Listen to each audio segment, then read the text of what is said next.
right, good morning, everybody. Time win, Lord Brownbear, good to see you. And don't worry, Lord Brownbear, I figured you had to be in the middle of something yesterday, but thank you for swinging by today. And to be fair, you didn't miss too much. We mainly were dealing with cleaning up the dire gnarl marches and getting our ass kicked by certain enemies that were probably over-leveled for us, but having 6 party members does make things a tad bit easier when you can just kind of throw bodies at a problem.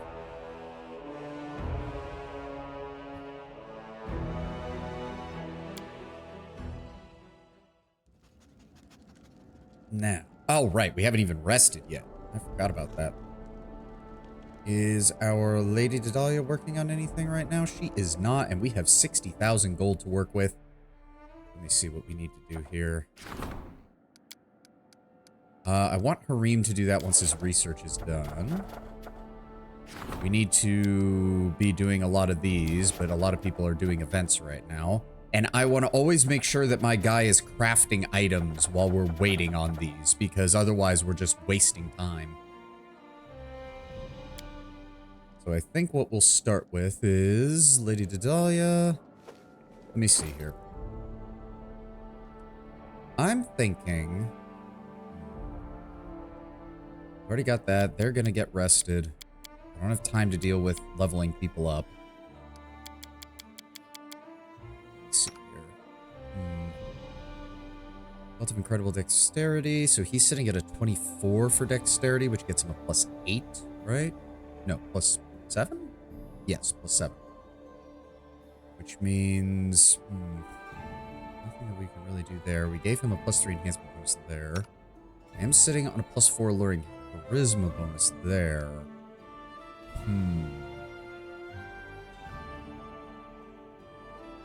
Maybe improving the belt of physical perfection? Well, we actually, hold on, we did just get the ability to upgrade arms and armor. So maybe instead of... a good choice would be Echoed, because he is one of our main damage dealers. So what is that item called again? Hold on. The Devourer of Metal. So if I go into Lady Daedalus, arms and armor, let's go with weapon. And we're looking, oh god, the game is trying to keep track of all of this, isn't it? Oh dear. There we go, Devourer of Metal. It starts as a +1 longbow with a +2d6 damage and an additional 2d6 of acid damage while inflicting a -2 penalty on rolls. So what we're going to want to do... Let me see here. Speed would add an additional wielder to that, but it also is one of the most expensive. Ghost Touch allows him to hit incorporeal creatures.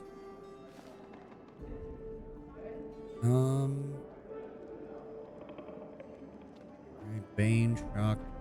Where's the basic enhancement bonus? There we go. So if I want to, I can get that upgraded to a +4 longbow. Right out the gate. Not even the worst idea, because Ekun's entire thing is he needs to just be laying down damage accurately as much as possible. The alternative... we can add corrosive on top of its existing acid damage, which would bump it up to a 3d6 bonus to acid. But I don't really think that fits. We could throw on Bane. But in general, Fey Bane or Outsider Bane might be the best. Maybe. Axiomatic. Infused with lawful power makes the weapon lawful align and thus bypassing corresponding damage reduction. Deals an additional 2d6 damage against chaotic creatures, which most Fey are some level of chaotic, if I recall. If I remember correctly, Axiomatic and Anarchic are better for this adventure path because there's actually not as many... There's not as many good and evil enemies. Like, you're more likely to encounter chaotic neutral than you are neutral evil. But maybe... When a vicious weapon strikes an opponent, creates a flash of disruptive energy that resonates. The energy deals 2d6 extra damage to the opponent, but 1d6 damage to the wielder. Don't you hate when you get an incredibly convenient weapon for dealing with a particular enemy mid-dungeon? Yeah. I mean, to be fair, this game, Kingmaker is not too bad because they give you Troll Reaper first. They give you that axe that deals acid damage first. Which makes it so that a Miri, or if you have a two-handed wielding character of any stripe, is going to have a dedicated anti-troll weapon. And then you find Devourer of Metal later on in the dungeon, right, if you're exploring properly, before you fight the boss. So, a little annoying, but nowhere near as annoying as it could have been. I think, yeah, we're just going to go with a basic, we're just going to go with an enhancement bonus. Yeah, because even though she's below the caster level, this is just the most basic of the basic. So we're going to bump up that Devourer of Metal to a Devourer of Metal +4. That's going to cost 7,500 gold. And it's going to take her 8 days. That's fine. We don't plan on going anywhere until most of these events are resolved that we're currently working on. All right, firstly, we got to rest.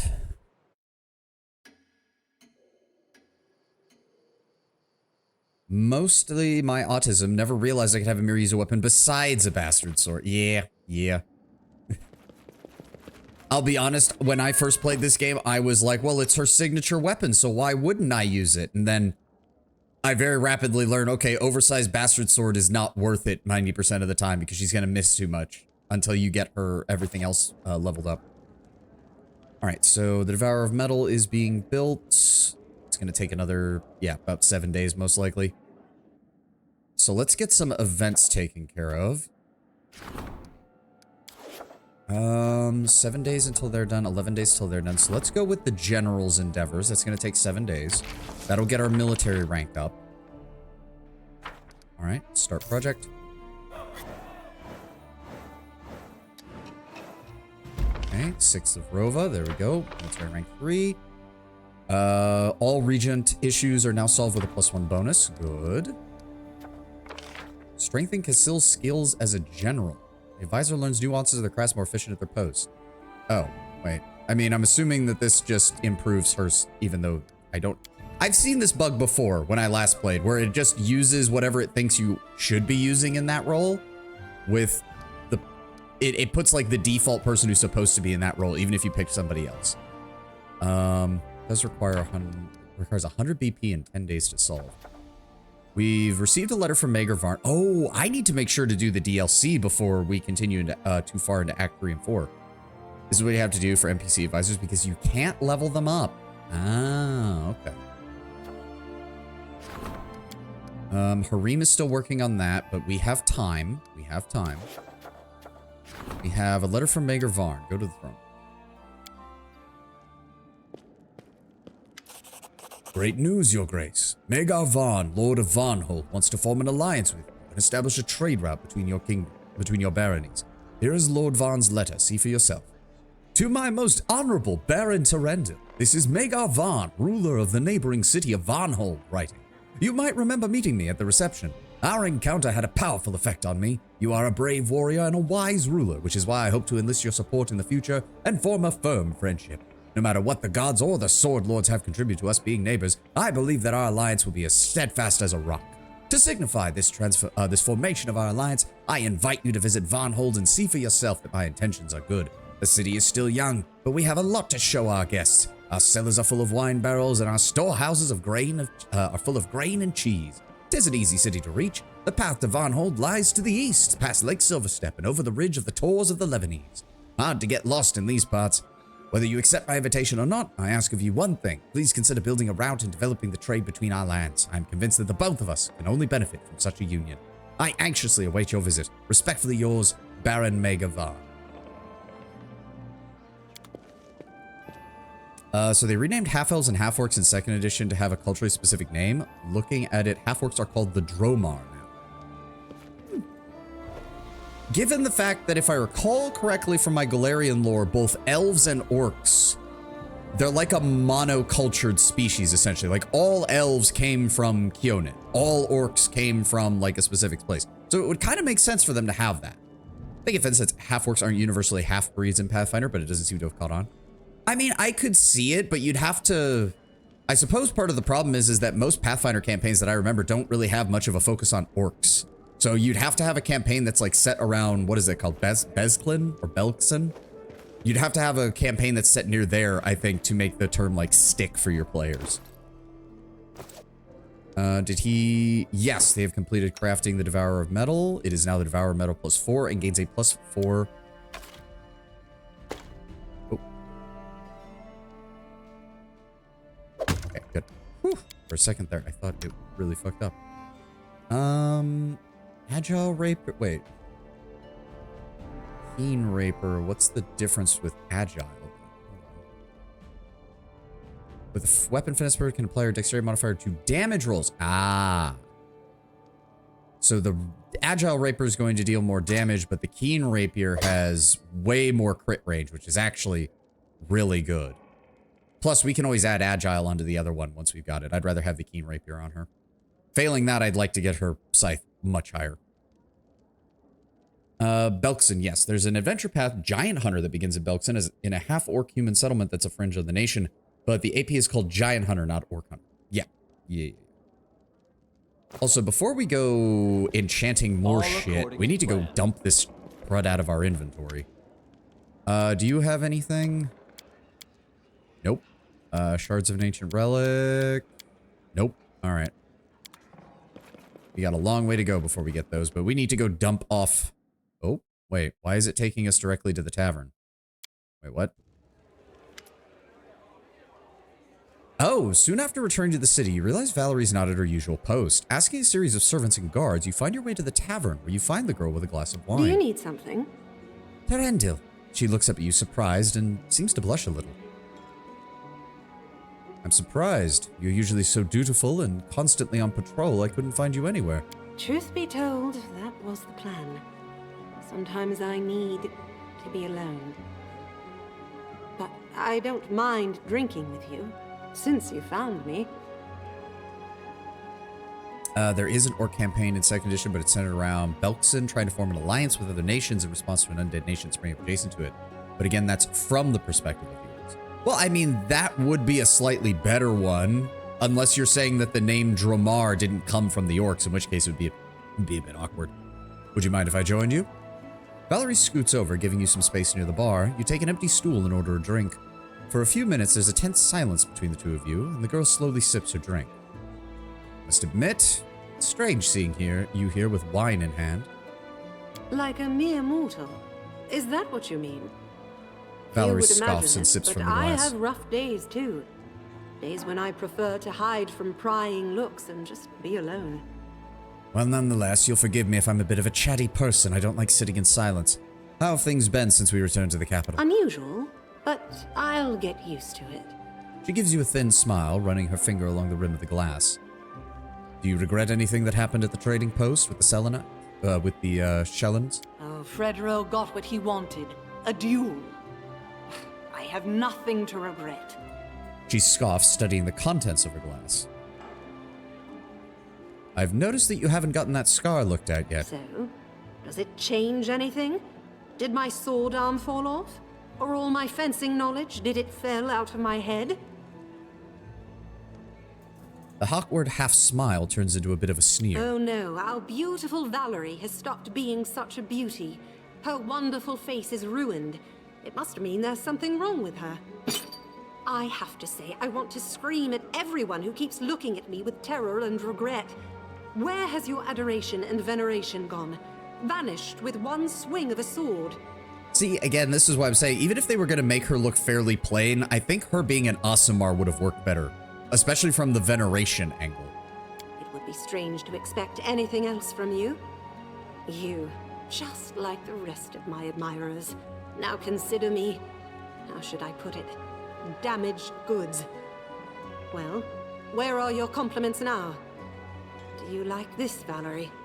Your sword arm is still prepared, your armor is still polished, you are capable of facing the enemy on the front lines, no matter who I put you up against. I'm fine with this, Valerie. Thank you very much. Do not put words in my mouth. What? But...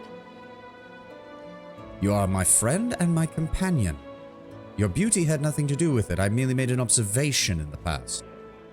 Of course. Forgive my hot temper. I don't know why I got so wound up. I value our friendship as well. Now everyone just looks at me with pity, except for Gongar. He looks at me and, yeah, no.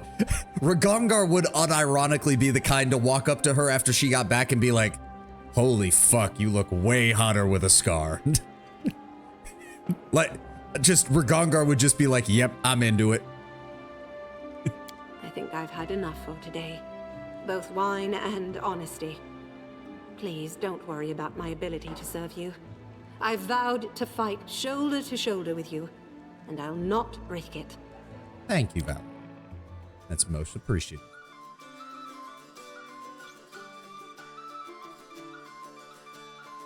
Yeah, that was basically the confirm you are friend and supportive, or confirm you are about to start a romance, and we went down the friend path. Ekun, I'm gonna talk to you in a moment, because we have things that I need to... Let me see what you have. We need to sell a lot of stuff. Alright, let's start with all the masterwork. Let's start with all the shit that isn't valuable in the slightest. And then we'll also throw in all the masterwork equipment. Now, let's see here. We have a Bastard Sword +1. Don't need that. We have our Agile Rapier. Don't need that no more. Great Club +2. Don't need that. Lucky Longbow. I'm going to hold off on that because named bows are uncommon. Trident +3. We don't need. Horror's Teeth is a Trident +4 and causes the enemy to have to pay to pass a Frighten check. Unfortunately, we have nobody who uses a Trident, and quite frankly, a DC of 16 is pathetic. And lastly, the Grim Finale, One-Handed Club. When this +2 Necrotic Club lands a successful critical hit, it casts Vampiric Touch. Whenever the wielder unequips the weapon, it casts Finger of Death on them. So the only person who would really be able to use this would be Jaethal without risk of killing themselves. So you'll forgive me if I'd rather have the money. The Boogeyman's Robe, where it gains a +2 bonus on all concentration checks, a +5 competency bonus to Knowledge Arcana, and a chance to frighten enemy on hit will save DC 13. Yeah, I already have that ability through my Cornugan Smash, so I don't need that exactly. And the only other cloth-wielding classes right now would be probably Lindsay, and Tristan, and Octavia, and... yeah, no, none of them need that, so the Boogeyman's Robe. Oh yeah, you did miss the first part of the Tenebrous Depths, Lord Brownbear. We cleared out the first section of that. Hide Armor +3, don't need that. Breastplate +2, Full Plate +1. We're holding on to those until Ragongar gets high enough level to wield those. And then we don't need the Hide Armor, so I need to return those to my stash when I get the chance. I'll need to double check to make sure everybody has the various stuff that I want, but I don't think we need any of this. Gutsy Brawler grants immunity to fear and DR1 magic. Unfortunately, that's just not really that worth it, but I'm also hesitant to get rid of anything that has a unique effect. Dwarven Champion Helmet, that just straight up doesn't help. The Depths isn't much. Good yapping. Oh, yeah. It was just combat. It was straight up just combat. And annoyed that were-tigers are way more dangerous than they probably should be. Don't need to sell any of those. Don't want to sell or get rid of any of those. Sell all the meat. Sell the alcohol. We'll keep the rest for now. We still have a crowbar. And we still have some lengths of rope. Nothing else I need to worry about. Nope, that's another 36,000 gold in the treasury. Thank you very much. I don't think he gets anything new just yet. No, it looks like we're good right now. Stratagem. To add their dexterity bonus to damage rolls instead of strength bonus, whichever is higher. Yep, but we already have ways of doing that. Or we will have ways of doing that. One or the other. Give me the money. This kingdom is an expensive prospect. That is not far. Alright, that's cleared out, so I don't have to worry about my inventory being full of stuff.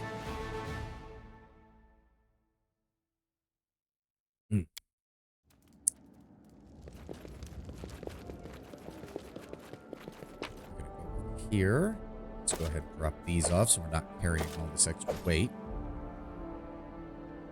Yeah, we'll hold on to the Troll Reaper just in case. As for the rest of this, go ahead and put the circlets away. Go ahead and put those there. Let's go ahead and put the amulets away. Rings.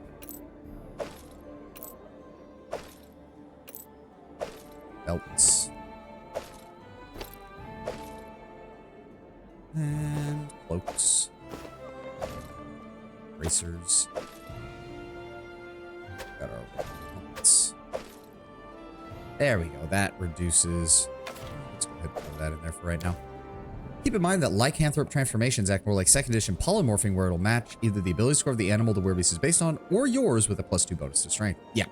Well, the main problem was that they had damage resistance that was much higher than the other lycanthropes, and they had pounce. And when we encountered them on the floor they were on, all the enemies were given the ability to trip. So my frontliners had a hard time with that. It was a particularly nasty combination of debuffs. Because remember, each floor of the 10 Ember Steps gets like a different modifier. Some of them are fire, some of them are acid, some of them add like abilities to the enemies you're fighting. We were dealing with all of that. All right, so she finished off the Devourer of Metal. That puts Ekun in a good spot. I'm trying to think what else. I can't really improve my braces of armor without breaking the bank. Maybe improving the Baron's Signet Ring.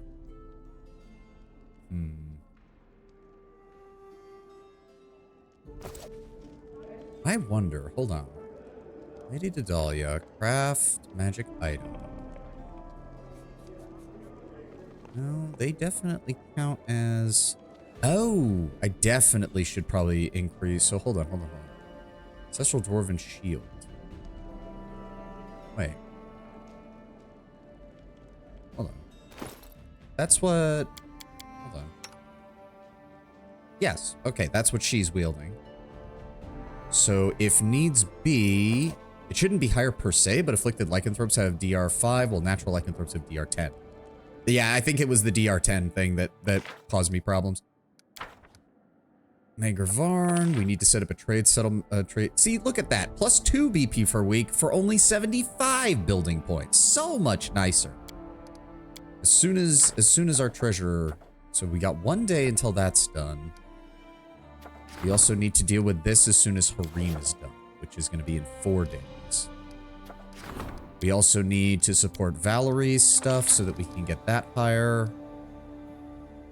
Yeah, getting economy higher is always the most important because you don't get the BP benefits from your other ranks until you get those. I'm pretty sure we don't unlock a secondary stat until we get one of these to 5, I want to say. So, still a ways off for all of these, unfortunately. Okay, hold on. I want to take that Ancestral Dwarven Shield. So we can add energy resistance, fortification, shield enhancement, wild.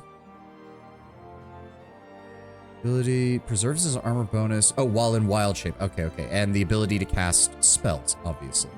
So the most generic would be, obviously we'd want to get the shield enhancement. We can get her an additional +2 on that, which I think is probably a good idea. Because the damage resistant, having damage resistance on something that also increases your AC is usually a good idea. So yes, Ancestral Dwarven Shield. We'll go ahead and upgrade that to a +4 for 3,000 gold. How much is that going to cost? Oh, that's going to take us 3 days. That's fine. So good until the... So that would take us until the 7th. They're going to be done in 4 days.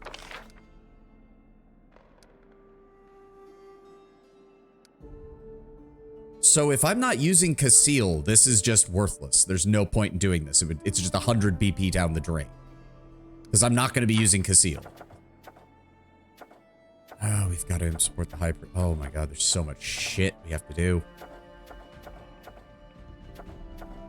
We still haven't rebuilt the Temple of the Elk. We really need to get that done. This has been here since the beginning. But it takes 30 fucking days. Like, I get that it would take 30 days to rebuild it, but surely you don't need Harem to be over there for 30 days rebuilding it.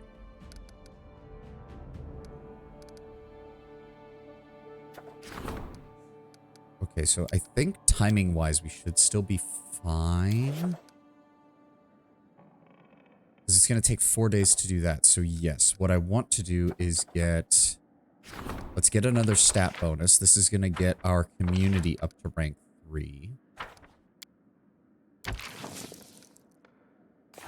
Hold on. How are we doing? Unlock any secondary stat. We have 124 days until the Ancient Curse comes. Which means we probably have about 100 days until Act 3 proper starts. So we should have plenty of time. Should being the operative word. Start project.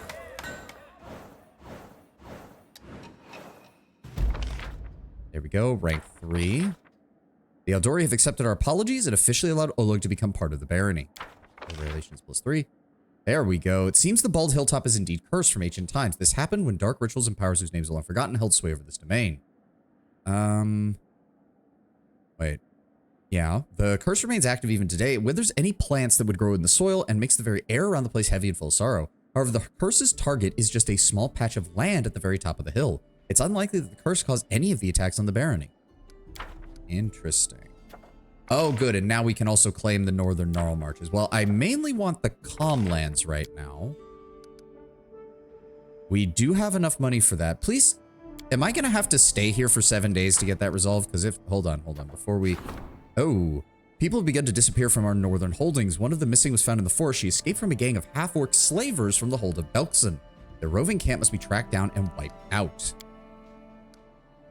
Amiri, dispatch, take our best forces, slaughter all of them. Event of the month, I'm gonna need Hareem. Let's go ahead and give him a crisis point to make sure that we get that guaranteed until I can get him higher up. Those are working.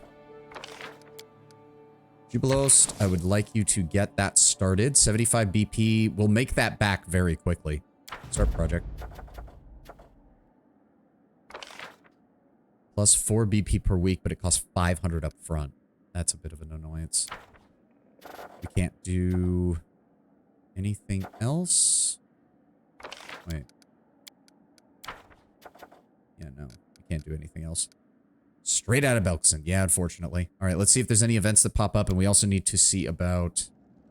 All right, Lady Dedalia has finished crafting the shield. Good. So if I go over to Valerie, she's now at an AC of 37. Very nice. Trying to see what else I need to do for her. She's almost maxed out in terms of what we can give her there. And again, I'd rather give her... What is it? I'd rather get her Mithril full plate so we can start increasing her dexterity higher to also get more AC, because we're going to need it. What else do we need to improve? You have the basic Belt of Giant Strength, Amulet of Fists. We just upgraded your weapon. There's nothing I can really do to make Jubilost better, because most of his damage is in... If we can get our hands on another Acerbic Ring, because I'm pretty sure Acerbic Rings stack. So if he can get a second one that also adds an additional 1d8 damage, that would be great.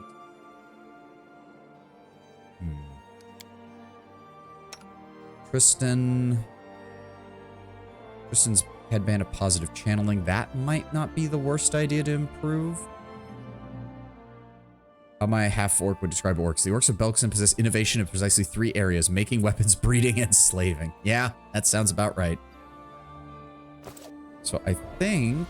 Hold on. If I go... Lady Dedalia, craft me a magic item. Wondrous item.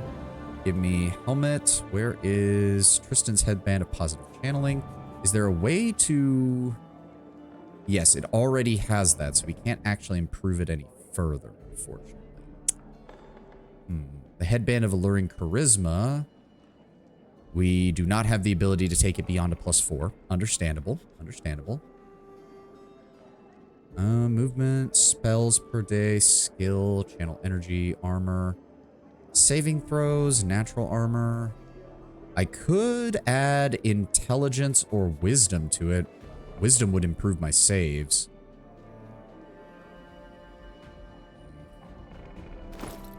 The other choice, Belt of Physical Perfection, maybe? Belt of Physical Perfection. And then we would want to improve. We can get strength. We can get strength to +4.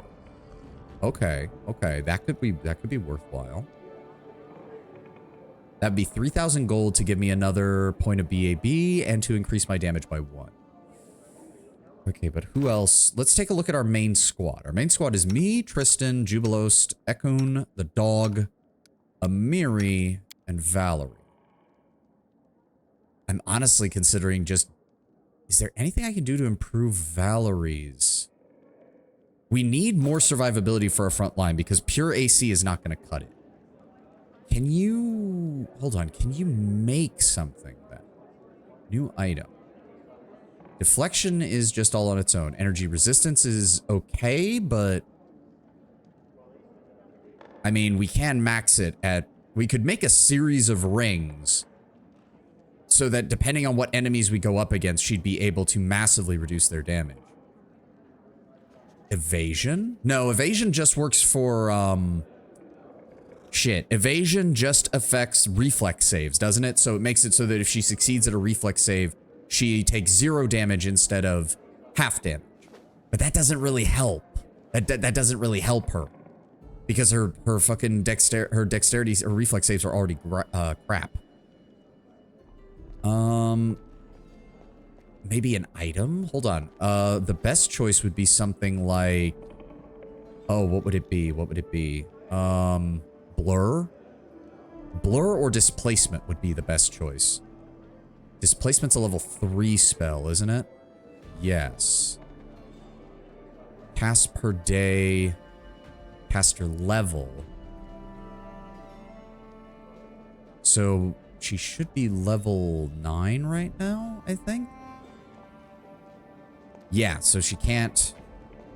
Actually, to make that is not hard, but let me guess. Cast per day is what massively... No, cast per day just increases the cost. It does not... Cast per day increases the cost. It does not change what we can build for it. Because we're kind of reaching the maximum of what she can achieve through AC, so we have to be looking elsewhere for ways to improve Valerie's defensiveness. Displacement is pretty much one of the best ways to do that. Because it's going to absolutely... It can absolutely no-sell 50% of attacks.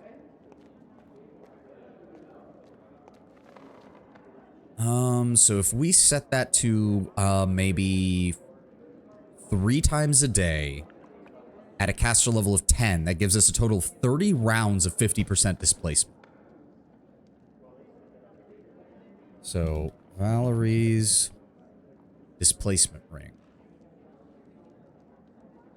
Did you see that animation of the Fellowship of the Ring about how much they walked? Oh, God, no. I remember seeing you send it. I was like, oh, I should watch this before stream. And then I completely forgot about it while I was getting set up. Sorry. I'm sorry, Tanwin. The life of a streamer is not much time between wake up and I need to stream. Sorry. I'm bad. Yeah, I think displacement would work. That seems to be the best choice. If the father of fantasy wants the characters to walk, then those hobbits better fucking strut down the road. I mean, I saw your comment on that, and I was like, that sounds like it's gonna be good, but I didn't get a chance to watch it. I'm sorry. I'm sorry. Does this actually already list off? Oh, it does. It actually lists off even the spells that we don't have yet, so I can at least see. Okay, so if that's the case, then yeah. Yeah, like a level 3, being able to do displacement at a high enough level. Like, what is the, hold on, what is the max she can do? She can do it as a caster level of 12.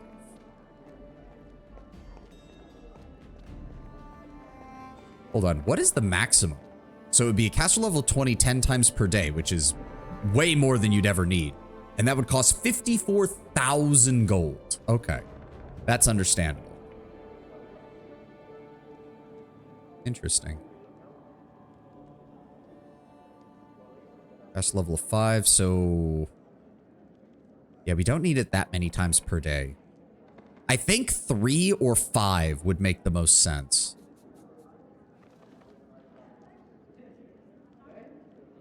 Let's go with 4. 4 casts per day at caster level 10. That gives us a total of 40 rounds of displacement, which should be more than enough for most fights. Because we're going to actually be resting.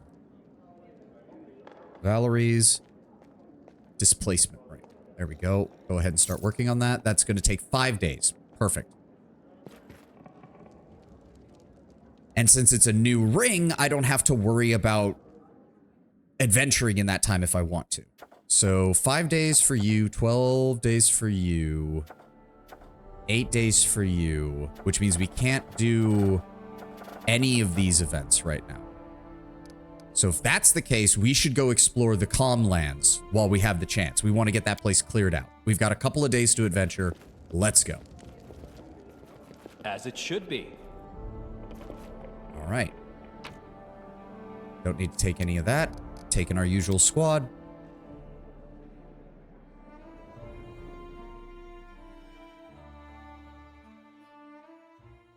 All right, so we want to get this place cleared out and explored properly. But yeah, Lord Brember, we just kind of finished exploring all the dire Gnarl marches. We did not manage to clear a dappled quagmire because fuck you, game. That's what happens when you put multiple high-level monsters as a front line that we cannot get past while throwing 3 Nereids behind them who do nothing but cast support spells. And then give them a high spell resistance so that I can't hit them from range. Thanks, game.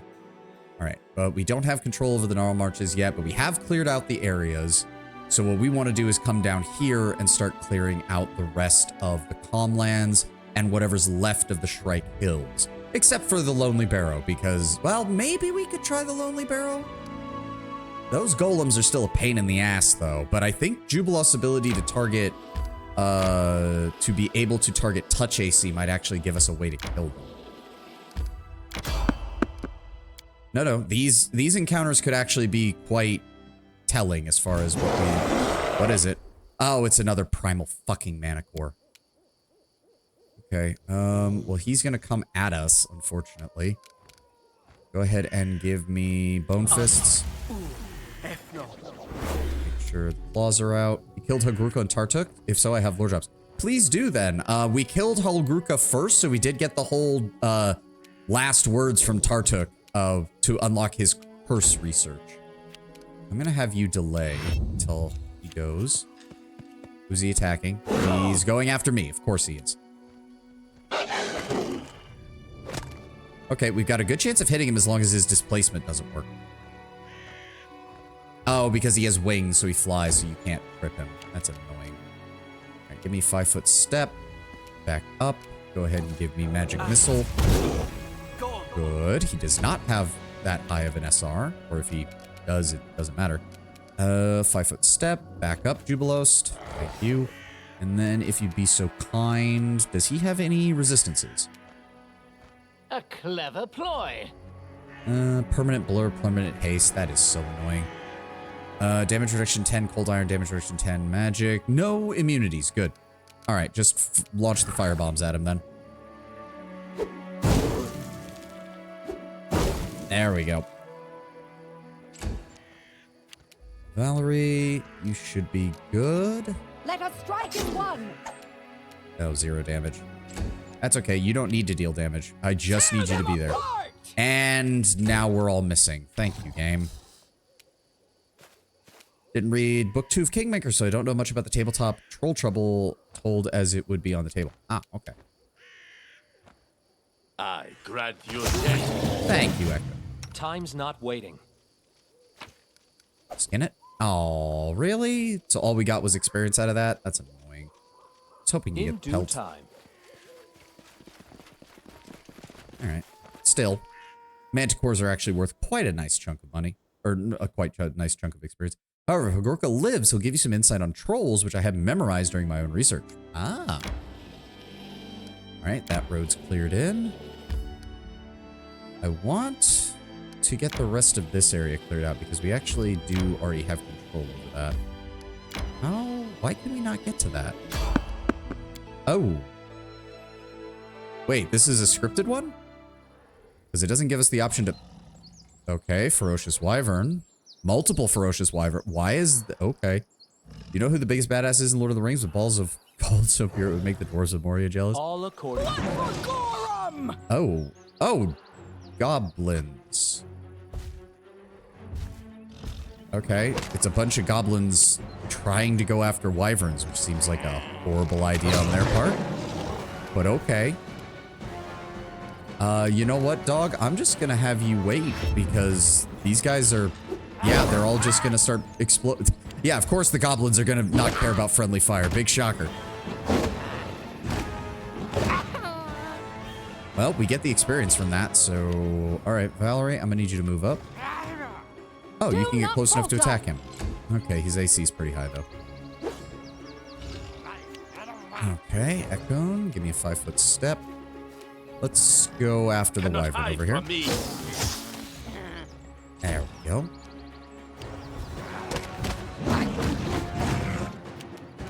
Kristen, I would appreciate a fire. Well, actually, a fireball's not good because the wyverns are naturally going to win. So I say we focus on dealing some damage to them while we still have the goblins, because those goblins are not going to last long. They are not going to last long. What have we got here? Do wyverns have resistance to acid? This should do it. No. They are immune to trip, though, unfortunately. Their AC is 21. Go ahead and give me corrosive touch. Yes. There we go. 18 damage. Cubolost. Actually, no. No. Just move normally. Just move normally. I want you to move normally. There we go. There we go. And give me an acid bomb. No. Let them fight. I do not want to... Oh, don't waste an acid bomb then. He's low on health. It is Farmer Maggot, a normal harbit who encountered the ring wraith seeking Baggins, and he firmly but politely told him to fuck off. Yeah, no, the book does have some moments that I guess Jackson was like, if I put this in here, no one's going to take the ring wraith seriously.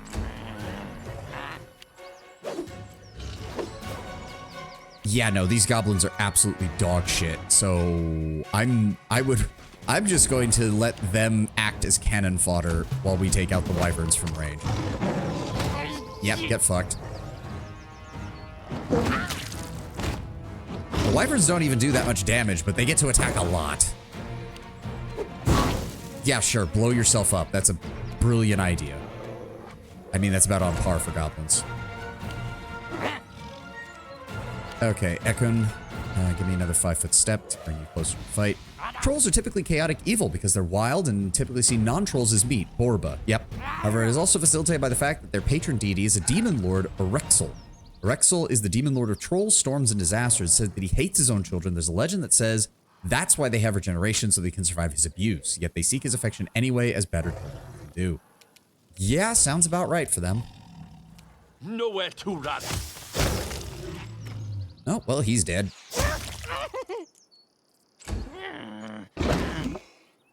Wow, really? You missed? Oh, there we go. All right, Tristan, move up. Give me magic missile on him. I would prefer if the wyvern went after the alchemist, but I have no guarantee of that. Valerie, you will go before the wyvern, so let's focus on... Really? Okay, game. Alright, I probably should have power attack off when I'm not... Oh, but then I don't get Cordugan's smash. I need to just up my strength. That's the best thing I can do. Alright. Blow up that. There you go. Goodbye, Mr. Alchemist. And Amiri, I'd appreciate if you raged and charged. Smack him on the head. Oh, the dog's gonna be just shy of getting over there. Damn it. Valerie, move in. Stay behind me. That wasn't quite enough. Ekun, up. True. Oh, perfect, Ekun. Critical hit. We didn't even have to worry about anyone getting smacked.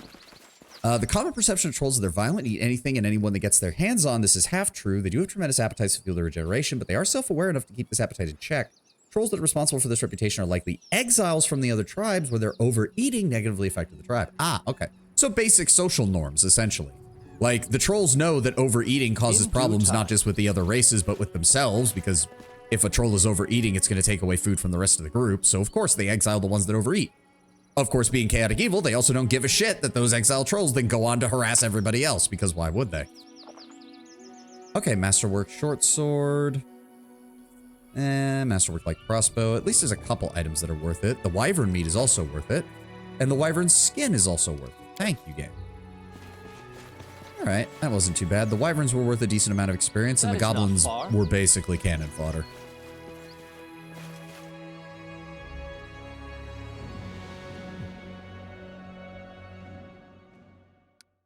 Where were we? Right. Was there anything else over here? There was this. Oh, so that's how you get over here. Okay. Arbor Rock. What is this? The tours of the Lebanese themselves, their foothills are also rich with caves. One of them hides within a flaky rock called the Arbor by travelers. All right, another monster lair we get to clear out, I guess. Let's go.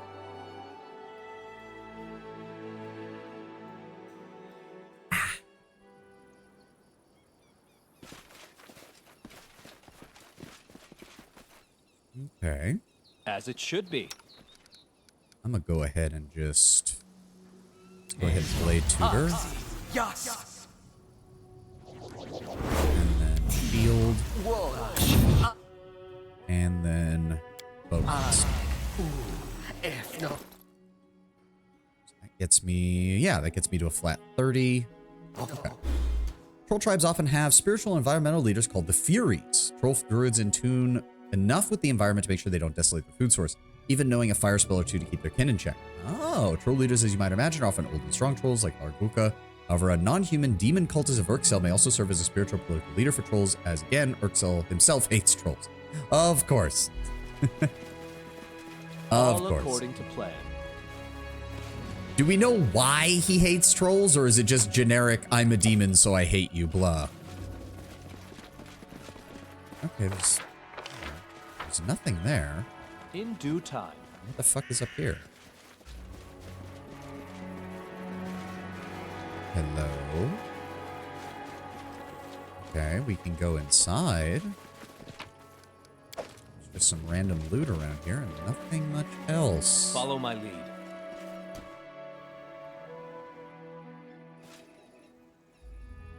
Oh, it's gonna be spiders.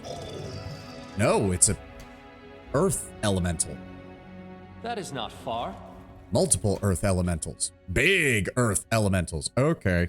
So if I recall with elementals, they usually have, or earth elementals, very high strength, very high AC, middle of the road hit points. Actually, no, his AC is very low, but he hits like a truck. Okay, okay. Immunity to sleep paralysis, poison, bleed, extraplanar subtype, blind fight, improved initiative, improved blind fight, earth mastery. Earth elemental gains a +1 bonus on attack and damage rolls if both it and its foe are touching the ground. Oh. If an opponent is flying, the elemental takes a -4 penalty instead. Oh, okay.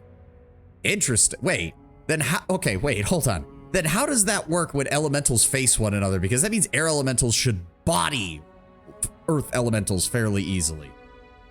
Having storms under his portfolio, sometimes sailors will keep a troll in their brig to sacrifice to Urxel to appease him during their voyage, similar to Talos in the Forgotten Realms. Now I have Urxel's page open on the Book of the Damned, so let me say if it says why he hates trolls. In due time. Okay, we don't really have anything that can deal damage to him AoE-wise, My skills though. are getting rusty. Let's go with the Acid Splash to start us off with. Or Jubilos can get spotted, and we won't get a chance to. All right. Okay, good. Good damage. Akun, would you like to finish him off? That would be great. There we go. Get fucked. And that's 2 of them down. Valerie, move in, draw his attention. Kristen, give me a magic missile. Up, up, up, up. And then I'm gonna move in and claw at him and tear him apart. Nice. All right, what did they hide in here? We have a Warhammer +1. That doesn't really matter. And, oh, a diamond. Okay, okay. I'm not really the biggest fan of using spells that require diamonds because usually they're not worth it, so we might just end up selling those. Diamond Dust is good, though, because we can get Stone Skin. And Stone Skin is one of the best. Oh, that's something I need to put on her ring. As it should Oh, be. if she has Stone Skin and Displacement on there, oh, that'll be perfect.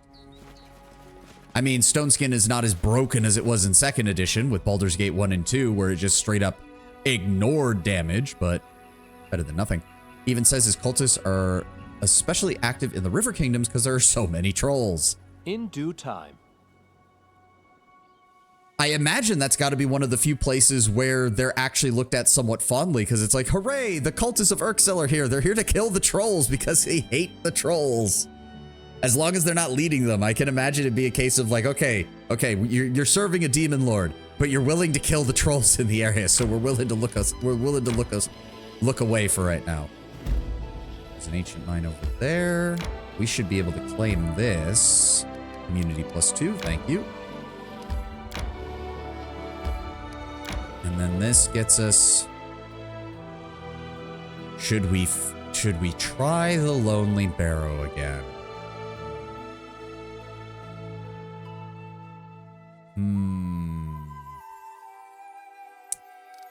I don't want to waste time, but at the same time, I want this place cleared out.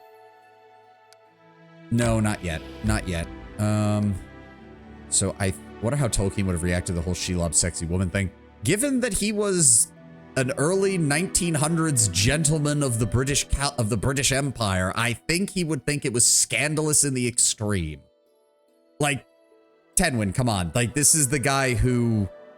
Tolkien is unironically early 1900s British gentleman. He'd be... First of all, the idea that she would be naked would already, like... He'd already be having a conniption. It's like, you couldn't even... Like, from his perspective, it's like... She showed her ankle, what a... Not even that. Like, think about how Tolkien describes Galadriel. Or how he describes... Arwen, or how he describes Eowyn, or how he describes pretty much any female character. He'd probably be more of the like, oh, so you're just using lust to sell the character. That just tells me your writers can't do jack shit. It doesn't say specifically why he hates trolls, but it does say that his hatred extends to his own appearance, the sloughed off flesh growing into troll-like demons. There seems to be an emphasis on him hating his own troll-like appearance, so it could be sort of, oh, chicken and the egg kind of situation, I'm guessing is what you're about to say. Do we start exploring this region? No, let's get the Comlands taken care of before we go expanding the map even further. Why were we able to stop there? Something else must be in this area. That leads... Yep, that leads over there, so we're going to stop there. The Bald Stones. Interesting.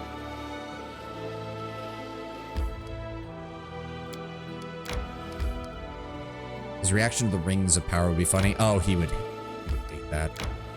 To be fair, he wouldn't exactly be the biggest fan of Peter Jackson's work either. Christopher Tolkien already said that Peter Jackson focused too much on the action, so I'd only imagine that Tolkien would not have been very appreciative of the thing either. I still think he would have appreciated that Jackson tried. Could be that he was a demon formed from troll souls who already had chaotic evil tendencies. Thus, by default, he became the demon lord of trolls, but he just hates how ugly he is, and thus they are. Yeah, I could see how that could definitely do it. So these all... May we have a moment of respite? We will in a moment, Tristan. All right, let's go ahead and camp. The usual setup. We only need one thing of that. All right, begin resting. Knew all my life that trolls fear fire. One more thing that's changed. Don't worry on that account. We always can resort to acid. We just have to make sure we keep enough among our supplies. He would have appreciated the effort he put into the props. Oh, absolutely, absolutely. I'm not saying he would have disliked the whole thing, because Christopher Tolkien didn't dislike the whole thing. But there are things I do think he would have taken issue.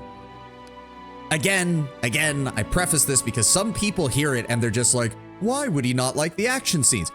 Tolkien served in World War I.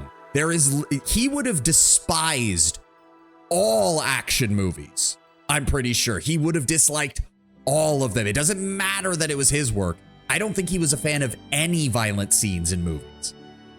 And that's not fucking surprising. Again, World War I veteran. Again, dude went to war with a bunch of his buddies from college, and he was one of the only ones who came back. Yeah, no, I don't think he's going to be a fan of any action sequences, no matter how well done they are. He might appreciate the effort of the actors, but he's not going to want to sit there and watch an action scene. Like, I can't overstate that enough. Helgurka also briefly goes into how troll regeneration works if you spare him, mentioning that a troll can be suffocated. Probably just mentions being drowned, and that a starving troll can be killed by a bear. Before you ask, no, I don't have a troll on my kill list. All right, That what are is we not dealing far. with here? Hello? Who is here? What is here? What's this? What's this? There's monsters everywhere. What's this? What's this? Let's kill them all to Follow my spare. lead. Honestly, I think he would more said about Rings of Power, as the writing such in Jackson is overall quite accurate, but the Rings of Power, the character changes would probably hit him quite hard. Yes. Yes, it would. It absolutely... The idea... Okay, this is going to be borderline political. The fact that the Numenorians, a race written to be Anglo-Saxon Atlanteans, are complaining about All an according to American plan. issue regarding immigration in their story would have him probably wanting to slap the person who wrote that scene. Oh, Topor, the Great In Nightmare. due time. Hi. What are you? You are a level 14 evil outsider with over 200 HP. Okay. Share your troubles. Tristan, I'm gonna need you to give... Okay, hold on. No. Don't cast that just yet, because that has a very low... That has a very low time. Let's start with the Bless. I am prepared. Let's start with the Bone Fists. Give me Blade Tutor. Ekun, go ahead and give me Hurricane Bow on yourself. I know what to do. I'm gonna go ahead and give Enlarged Person to Miri.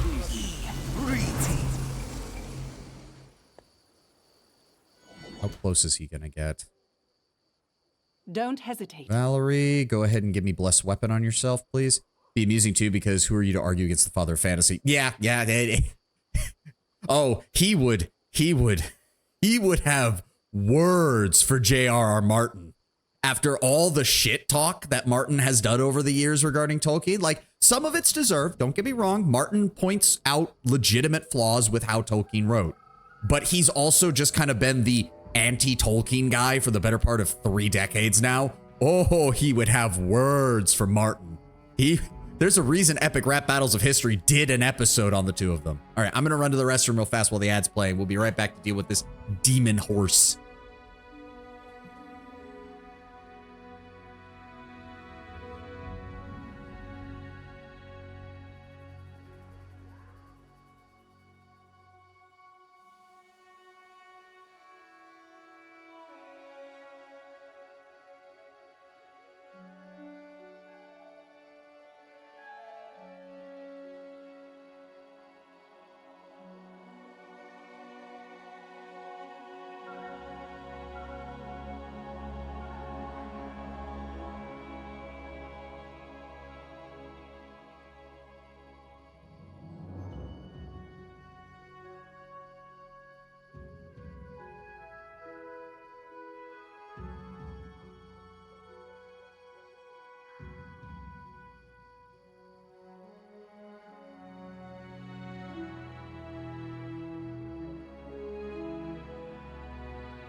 Even Gary Gygax mentioned not liking Lord of the Rings despite D&D basing a lot of its world building on it. Oh, that I can see that. I can see that.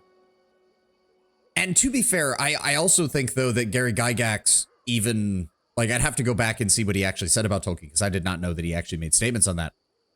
You can dislike Tolkien's story and writing style.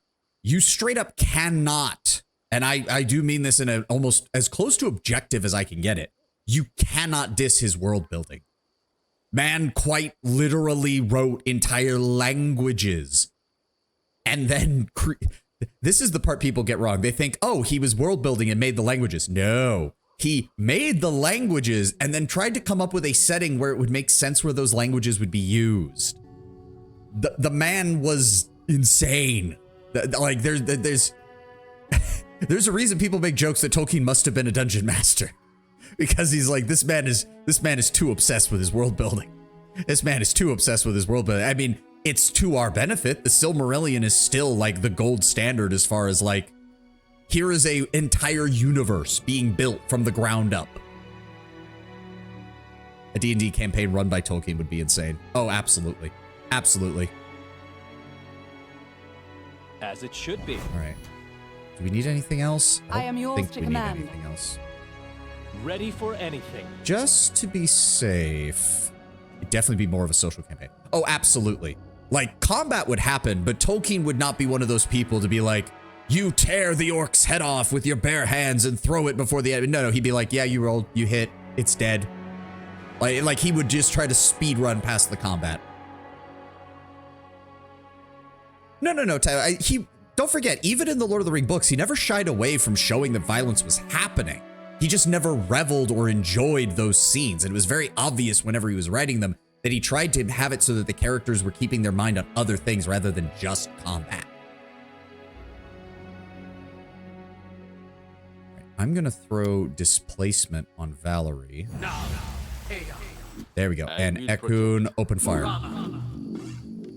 To victory! Get yourself exposed. Don't think he would limit detail, but I think he would rather focus on the victorious elements. Victorious element.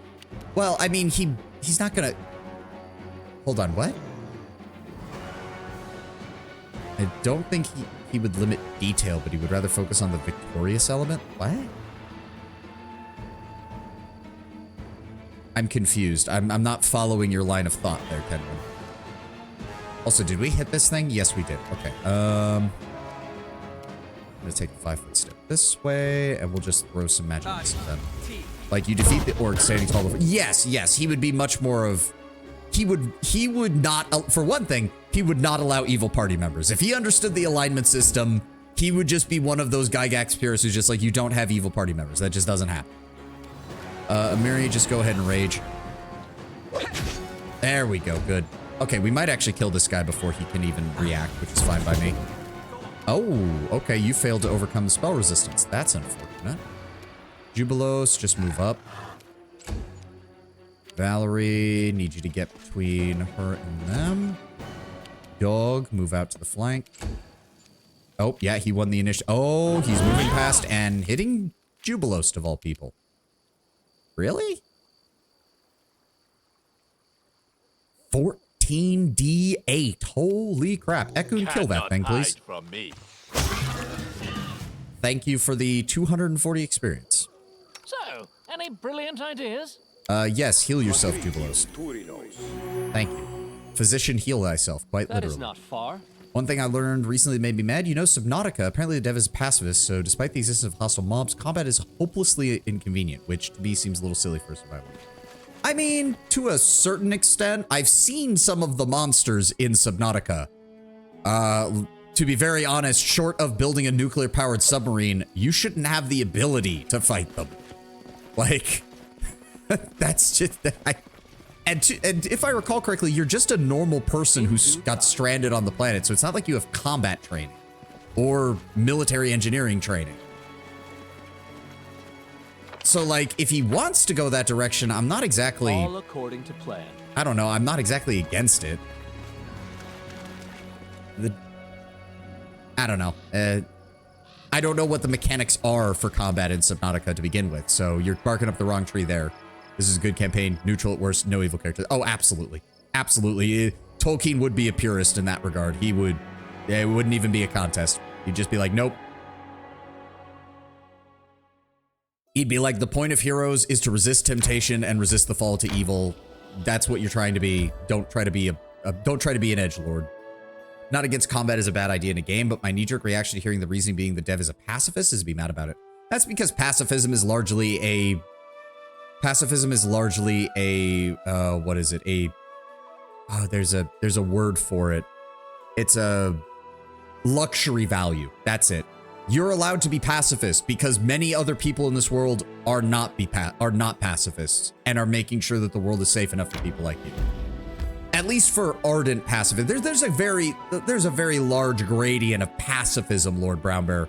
There's people who are just like, oh, in general, I'm nonviolent. Okay, fine. Like, for example, Mark Hamill really did not like it when he found out that Luke cut off the arm of the, what's it called? The Snow Beast in Empire Strikes Back. He was very much of the opinion, like, no, Luke would either not harm it at all and would try to escape, or he would just kill it outright. He wouldn't just maim a creature and then leave. Like, Mark Hamill was very much against that because in general, he doesn't like violence and he doesn't like doing overtly violent roles. Especially not against animals, which is basically what that thing was. which I can understand. Like, again, I don't necessarily agree, but I can at least understand. That's going to be point of interest for culture. We'll need to pick that up later. And there we go. I do think that's everything in the Calmlands. Yeah, because we can't even get... I don't think this area, this part of the map is even get-toable until you go around. Like, criminal background proves himself to be a hero sort of thing. Oh, yeah, like he would very much be... He would love the rogue class, I think. The idea of someone from the seedy underbelly of the human world, but willing to go and do heroic feats and become better. He'd be fine with something like that. But overtly evil, like my character right here, who's very much power hungry and wants to take control of the barony. Yeah, nope, just nope, not even a chance. Nope, not happening. Secluded Lodge, Empty Skull Rock. So we've done all that. We need to get these areas claimed and start claiming all of these resource points around here. Let me, hold on, let me check my list. We have the Lonely Barrow, the Gudrian River. There's an enemy encounter in the Swamp Witch Hut area that we still need to deal with, but we will deal with that later. But we don't have any other hidden areas that we need to get to. Oh, right, we need to return the whip, Bartholomew. I completely forgot. Yeah, okay. We'll head back to, I forgot we have to turn the whip into Bartholomew. Completely forgot about that. Oh God, what is it now?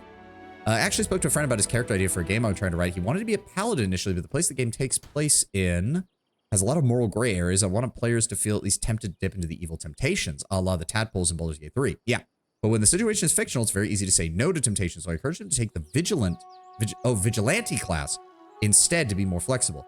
That is, the vigilante is like an urban hunter or whatever, right? Like it's designed for... It's got a little bit of rogue, a little bit of like the martial side of ranger, if I recall. I can't remember. And it has like the judgment system from the Inquisitor class, doesn't it? Or something to that extent. Okay, regular guy. I know there's more of them down that way. I'm listening. So there we go. How many? I'm not sure how many goblins we're dealing with Focus here. on the goal. I'm Batman. I'm open to your orders. Ekun, move up a little bit. Sly Eye, Lynx Eye. Lynx Eyes are level 4, Sly Eyes are level 2, regular goblins are level 1. Okay, so this shouldn't be too bad. Depend on me. Ekun, go ahead and open fire. Run. Enemy approaching. The big draw of the Vigilante class is the dual identity, having social and Vigilante identity. Ah, okay, okay. Oh, make sure the claws are on. Go ahead and charge you. Get sliced. And then they, yeah, intimidation check. Modifier. Oh, wait, what? Oh, that's, okay, wait. Oh, I see. They're not rolling to resist my fear effect. I'm rolling to inflict the intimidation on them. Okay, I misunderstood how Cornelius Smash worked. How many are we dealing with? Only 2 on this side? That doesn't seem right. Vaporize that goblin for me, Christian. Thank you. And can you reach him? Thank you. That makes things easier. And then Jubilost. You Will shoot him. they ever learn? Thank you for the shot. Amiri, I would appreciate if you could join me over here. Thank you. Splatter his brains all over the ground. Oh. Really? He managed to just nick me? Fuck you. Who's left? Who's left? Oh, you. Just gonna go ahead and delay then. To make sure. Oh, there are more of them. Where are they? Hold on, I'm confused. Valerie. Do not falter. You shank him. Ekun. I aim true. No, there's definitely somebody else. What are we? No, I'm not seeing anybody. Are they invisible?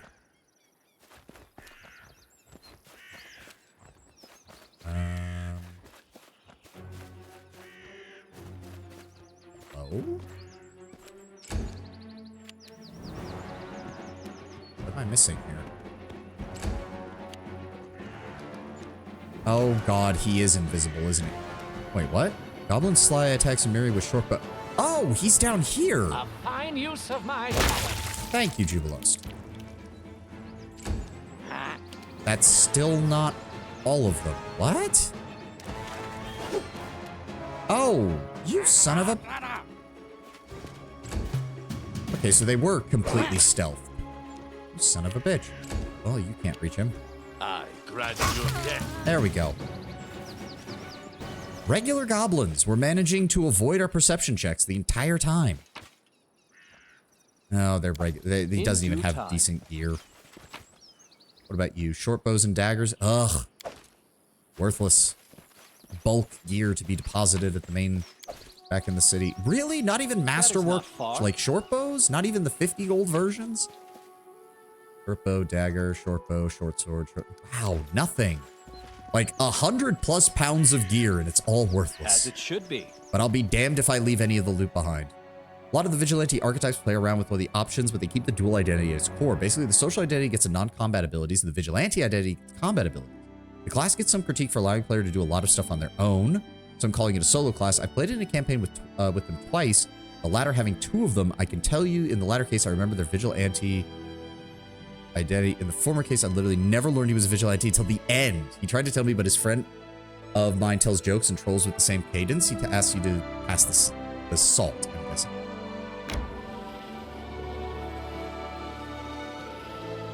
Alright, we are back in my territory. Is there any kind of update I need to work with? Lindsay has something to do. Ancient tradition. To celebrate a folk festival. We have until the 1st of Lamachan. Trade taxes. Some half-elf trading fabric of the capital discovered a loophole in the law which made it possible to avoid paying his taxes. Well, in real life, I can't help but approve, but I'm playing lawful evil, so this man is about to have a very bad day. The news spread quickly through the Merchants Guild. Measures must be taken immediately or the treasury will take a loss. We do need Jubilos to work on that. How much longer does he have on that? 5 days. And we have until the 1st of Lamachan. We're fine. We'll be fine. What other events are we dealing with? Lindsay has something to say. We can stop at the throne room on the way there. And bumper harvest. The year the gods have smiled upon the peasants. The grain crops are doing well and stocks are bowing to the ground under the weight of the food they bear. Such fortune is rare. Who will decide what to do with the sudden wealth? Again, we kind of need our economy score to get up a little bit higher, so I might hold off on that for right now. Ancient tradition. I really want Harim for that. How long does he have? 2 days? Okay. So hold on. We're going to stop at our capital to get Lindsay, to talk to Lindsay, because apparently he needs to say something to us. And then we'll go return the whip to Bartholomew.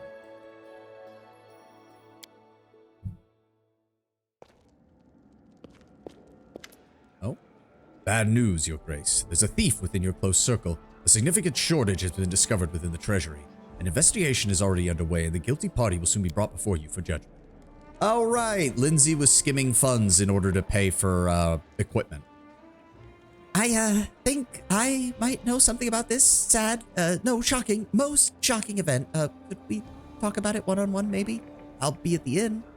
Without waiting for your reply, Lindsay runs out of the throne. Yeah, Lindsay. Casil stares as she leaves, surprised. I'd have never imagined she would find herself connected to such a crime. All Lindsay. according to plan. Lindsay, back here.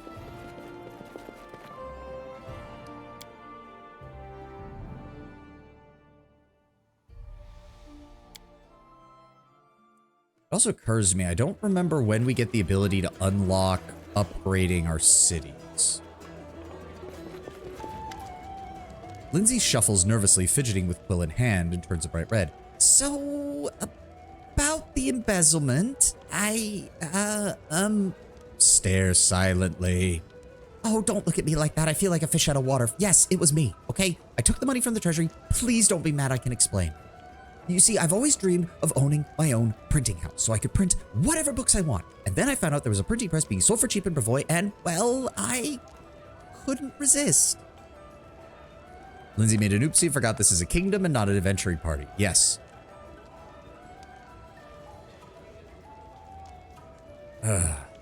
Lindsay, you are one of my advisors and one of my close companions. I would have had no problem with you opening a publishing house But this is a barony.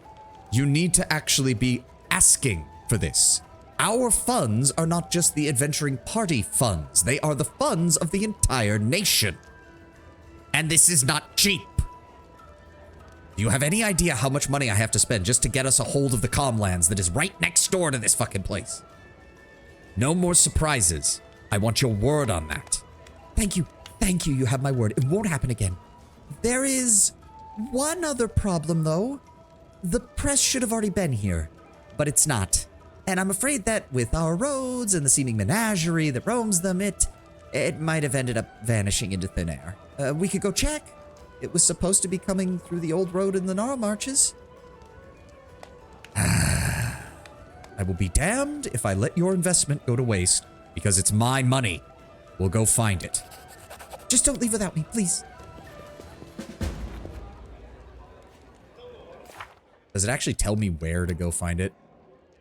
It was me. I embezzled the state funds. Please don't judge. I used the money to order a printing press for the capital to print books of all kinds for the betterment of our citizens, including the book you hold in your hands. But while the Baron may have forgiven my unauthorized purchase, a new problem came up.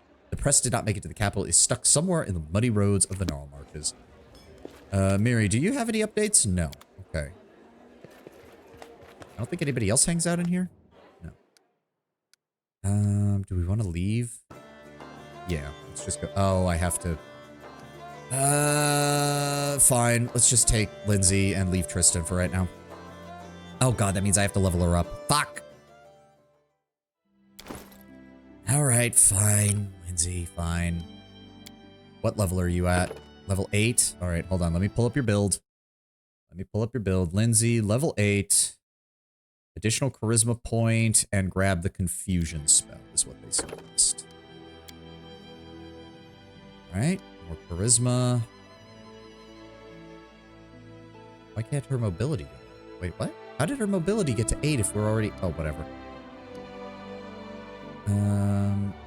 There. Okay, whatever.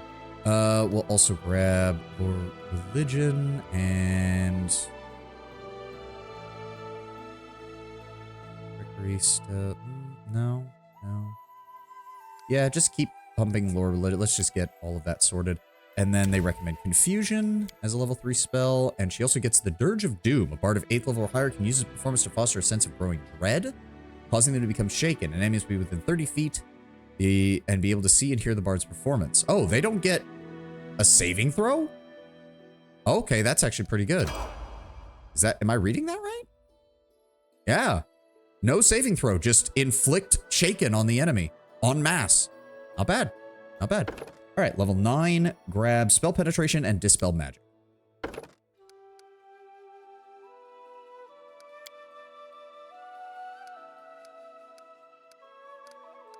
we go.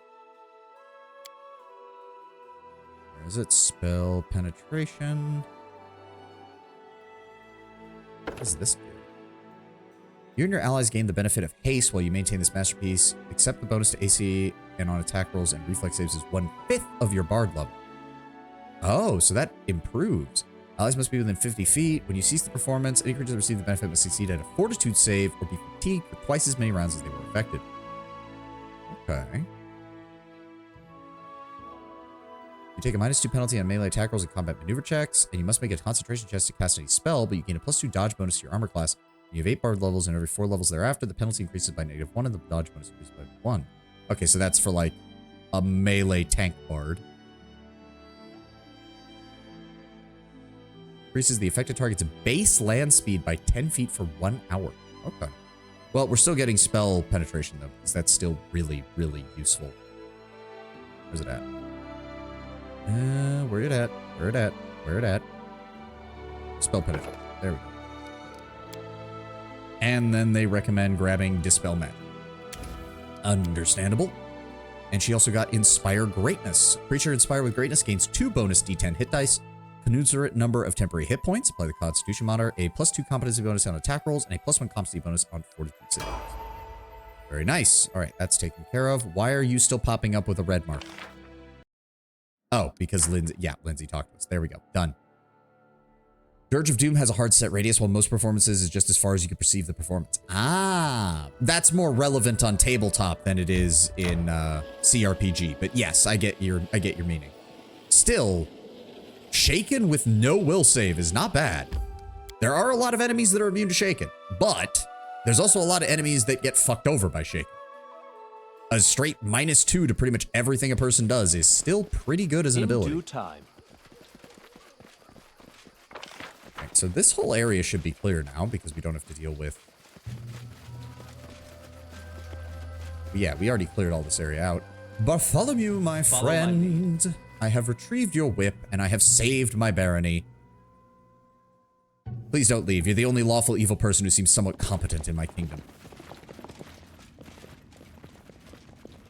Where's he at? Bartholomew Delgado. Bartholomew's managed to clean up the mess after the troll attack in his laboratory. He's packing his items, books, vials, manacles, and needles, and carefully wrapping his things in cloth before placing them in crates. He turns as he notices you approach. Your Grace! Oh, how good to see you alive. And well, let me congratulate you on yet another brilliant victory. Would you perhaps permit me one small request? I sense that you've recovered something of mine. Here it is. Take it. The wizard snatches the whip from your hand and stops just short of kissing it. It's unharmed. Excellent, excellent. He carefully coils his treasure, wraps it in a clean cloth, and bundles the package with a crisscrossed cord. You have my eternal gratitude. Bartholomew places a bag of coins in your hands. You cannot imagine what this means to me. 375 experience and 1,500 gold. Nice. Are you leaving us so soon, Delgado? Yes, Your Grace. I believe it has become too dangerous to stay here, even with your barony's protection. I need to find someplace safe and quiet. I can have an offer for you then, my dear Delgado. Stay as one of my magical advisors. There are few people who see the world in such a rational way. Bartholomew stops packing and looks at you incredulously. Then he looks at the stack of books in his hands and keeps silent for a long time, figuring something out in his mind. Finally, he sighs and puts the book down. I see that I cannot refuse such an offer, Your Grace. I shall enter your service. After all, it is such a rare opportunity. He looks around at his packaged bags and smirks. Seems all this packing was unnecessary. I'll not take the whole of the laboratory with me. I prefer a lighter journey to the capital. As soon as I pack the essentials and lock up the house, I'll head straight for the city. See you there. Of course, and should you require anything, Bartholomew, please let me know. We'll dispatch a group of guards to retrieve whatever you need from your house. That is not far.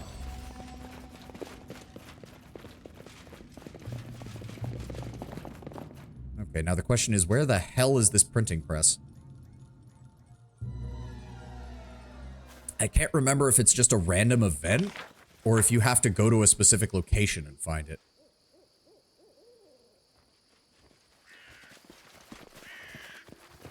I would like to get it done as quickly as possible, so we're not just wandering around the Gnarl Marches. And also, when she says Gnarl Marches, does she mean Northern Gnarl Marches, Southern Gnarl Marches, Dire Gnarl Marches? Because there's a lot of Gnarl Marches to cover. Is it a random event? I think it might be a random event. I hope it is. I don't want to have to deal with this too much. Hold on. I'm just going to look it up. I'm just going to look it up. Where is it? Easier to ask forgiveness. I'm going to need to look that up real fast. Pathfinder, Kingmaker. Easier to ask forgiveness. All right. Where is it? It's in the Swamp Witch's hut. Okay, that makes things easier. That makes things easier. Good. All right.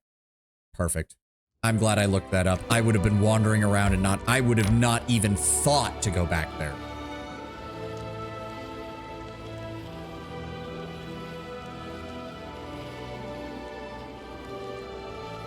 I would not have even thought of going back there. That is one of the downsides of the way they arrange their quests with this, because it's like Owlcat couldn't decide if they wanted to encourage backtracking or not.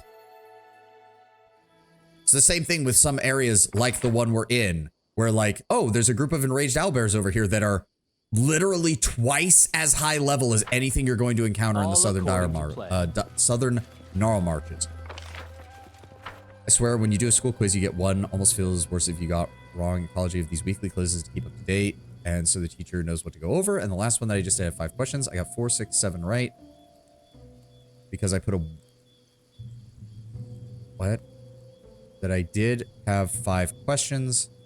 I got 4, 6, 7 right because I put a 1 instead of... It almost feels worse than if I got like 3 wrong. As it should be. Okay, that was a little hard to parse, but I think I get what you're saying. Yeah, sometimes it can be even worse. Like, if you fail, but if you just screw up and lose one because of a mistake, that does feel worse. In due time. Oh, bandits. 4.67 out of 5. Oh, okay. So they didn't take your whole... It didn't take the whole point off because you messed one of those up. How'd you fools manage to lose the horse? How are we supposed to carry these boxes ourselves? What even are these things, and why the hells do we need them? That's them! Lindsay whispers, pointing the bandit. Caught red-handed! We'll show them what happens when they take someone else's things. We'll teach them a lesson. These iron things will get us rich, blockheads. It's an alchemical transmuter. I've seen them over in Ustalav. We assemble it, we turn it on, and we can turn a rock into gold. Don't just stand there. Come on, get in the harness. One of the 5 questions had 3-part answer. Oh, okay. The immortal principality of Ustalav is a frog-shrouded nation of countless horrors and a once-proud realm that suffered under the clawed hands of the Whispering Tyrant. Jubilos opens his mouth and is about to say something, but instead covers his face with his palm and just shakes his head. You sure about this, then? Alright, let's see if we can even get this wagon to move. Do we get more experience from intimidating them or attacking them? Let's go with the intimidation. That's usually worth more. Oh, it was definitely not. It was definitely not. 45 experience is not worth it. Your Grace. Shipment belongs to the Baron. What the hells did you get us into, you idiot? Run! Oh, 67. That also... I should have killed them. I thought the intimidation check was going to get me more, but apparently not. I can imagine you were just not in the mood. I could reload. We did arrive here, so... Nah, I want the loot. I don't even care if they don't even have good loot. I want the loot. My people in my barony need to understand that banditry will not be accepted anymore. At all. Period. Like, this isn't negotiable. If you're going to be a bandit in my kingdom, I'm going to hunt you down personally and murder you. All according to plan.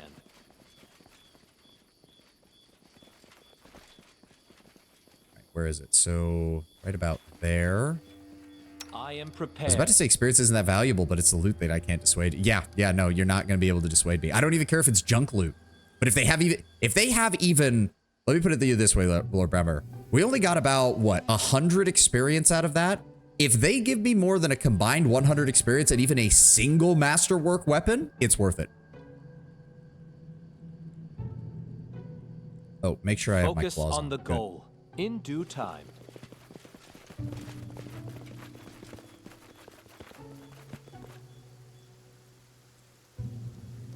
Also, I can see them. Yep, caught red-handed, blah, blah, blah, blah, blah. Bandits are dead. It's the scumbag who took down the Stag Lord and no army to be seen. That's our lucky day. Swarm him. If we take out the Baron, we can be the Barons ourselves. Hey! I'm going to enjoy tearing you apart. Bit odd that the bandits walk around with masterwork tier weapons. Did they seriously... Wait, that counts as them ambushing us? Fuck you, game. That is horse crap. Well, now I get to do this, though. I'm going to use my Draconic Breath. You're dead, and you're almost... Wow, really? They rolled nat 20s? Both... One of them rolled a 19 and the other rolled a 22. And they took no damage because they have improved evasion. Fuck you. Ekun, shoot this man. I know it's raining. I don't care. Thank you. Like a strike is one.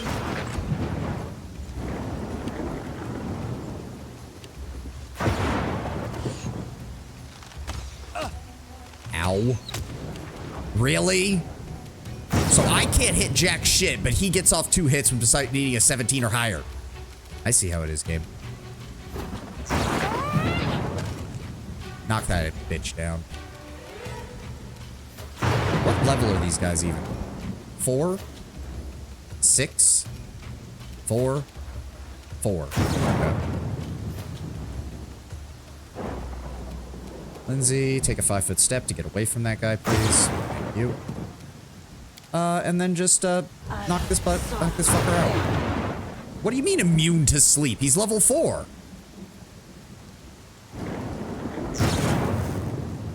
Upon 4 hit dice worth of creatures. He gets a will save, but how in the flying fuck is he immune to sleep?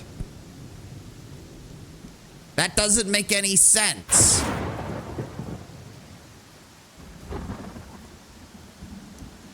How is he immune to sleep? He is a basic bitch level 4 fucking bandit.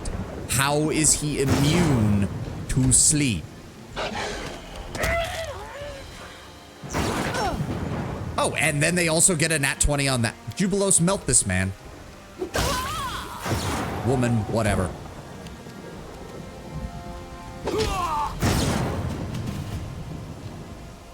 Oh, of course. Because of the rain, we can't reach him. Cannot hide from me. Thank you, Drinks coffee, sire. I hate that legitimately that could be an excuse in a D&D game. And this guy's just straight up not even attacking, so I don't even know what he's doing. But, he gets to die now. Tear them apart! Thank you. Yeah, they were worth 22 experience points a pop, except for the big one who was worth 45. So that was worth more experience. As I said, all I need is a single piece of masterwork equipment, and this will have been worth it. Composite shortbow, that works. And a composite longbow. Yep, that paid for it. That was the better result. After inspecting the boxes in the wagon, Lindsay barely restrains herself from kissing the mechanisms. The press, safe and sound, just needs some assembly. Yay! Such infectious enthusiasm. I can already offer you a book or two by the famous Jubilos Narthruple, and a few useful recommendations on organizing your book publishing. The second one is free. Oh, I can't believe it, my own publishing house. I have so many ideas, so many plans. I don't even know where to begin. What should I put first? Choose something beautiful, a book you wouldn't be ashamed to have your teacher read. The machine needs to pay itself off quickly and start with cheap fiction. The quality doesn't matter as long as they sell. Lindsay, you bought it. What are you trying to print? I don't know. That's why I asked you. This is a bit more of a business decision, right? I mean, it's a choice, a first step. It's not like my whole career will depend on one book, but I'll always think back on it and remember when you got your own printing press? What was your first printing? I don't want to be ashamed. Print something beautiful. A book you wouldn't be ashamed to have your teacher read. Just make sure that it always has a page inside on where it's printed. The Barony of Dracaria. I want the name of my barony to be read everywhere where your books are printed. She smiles at you warmly. It was my teacher who showed me all the beauty of books, and I think the best way to repay that kindness would be to do same for others. Maybe that's the main calling of a real bard. Are you looking to waste paper? Well, if Terenda lets you, it's your right. Still, you had best print something useful for the citizenry, and not just something pleasant to a handful of intellectuals. That's it. Let's get to it. I'll send for the horses and get this delivery all the rest of the way to the capital. 50 Shades of Fae. Our base is under attack. Hey, Acidic, welcome. Welcome. It's a roach raid. Thank you very much. Oh god, I have to remember how to do a shout out. Oh shit. Hold on. How do I do this? Shout Grazept is now aboard. For C. Oh, hold on. C1 D1. Okay. Holy fucking shit! And we hit the 100 followers goal. Thank you for that raid, Acidic. Please tell me I did this right. There we go. Shout out was given. Okay. I actually remember how to do it. Thank you very much. Is now aboard. And welcome aboard, everybody. Welcome. I am Sovani. Thought roaches and raid didn't mix too well. Okay, Lord Brown Bear. Okay, but thank you. Welcome, everybody. Welcome. I am Sovani. I am your... Oh, why am I... Hold on. Let me give the full experience. One moment. Ah, there we go. Hello, everybody. Welcome. I am Sovani. I am your Dragonfly VTuber. Thank you all for swinging by. Thank you all for dropping by. Again, thank you so much for swinging by, Acidic. Yes, he's so cool. Thank you so much. Thank you. Means a lot when I hear that. Your design is awesome. Thank you. I don't think I have it pinned, but you can find the concept art over on my Twitter somewhere. I posted it a while back. I should You can only really have one pin, and I usually keep my stream schedule pinned, but I might have to change that in the future. Regardless, again, welcome, welcome, thank you. Shall I open the airlock? No, no, don't open the airlock. There's no bots here, Lord Brown Bear. We don't need to open the airlock. W design, that's true. Thank you, thank you. Thank you, Grace, thank you.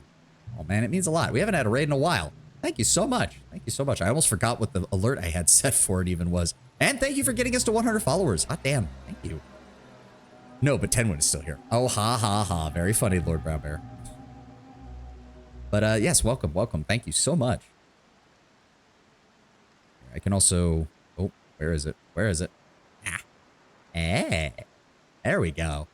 Yeah. But yes, welcome, welcome. Okay, let me shrink back down. Let me shrink back down here. Whoop. There we go. Don't want to block everything, but we are in the middle of Pathfinder Kingmaker. I have played through most of this game, but I never actually finished it. So I went ahead and started a new save, and we've been slowly working our way through it over the last 2 weeks. My fault that I'm ranked above you. Follow my lead. Emotes fall on his head if you want to throw things. Yes, yes, they do. Yes, they do. There is a maximum. You can't just spam 1,000 of them and have them all drop on me, but they are there. Okay. Do I just need to go back to the capital? I think so. Yeah. Oh, wait. Hold on. Is that going to update? Ah! Oh, no. Not the meat orbs again.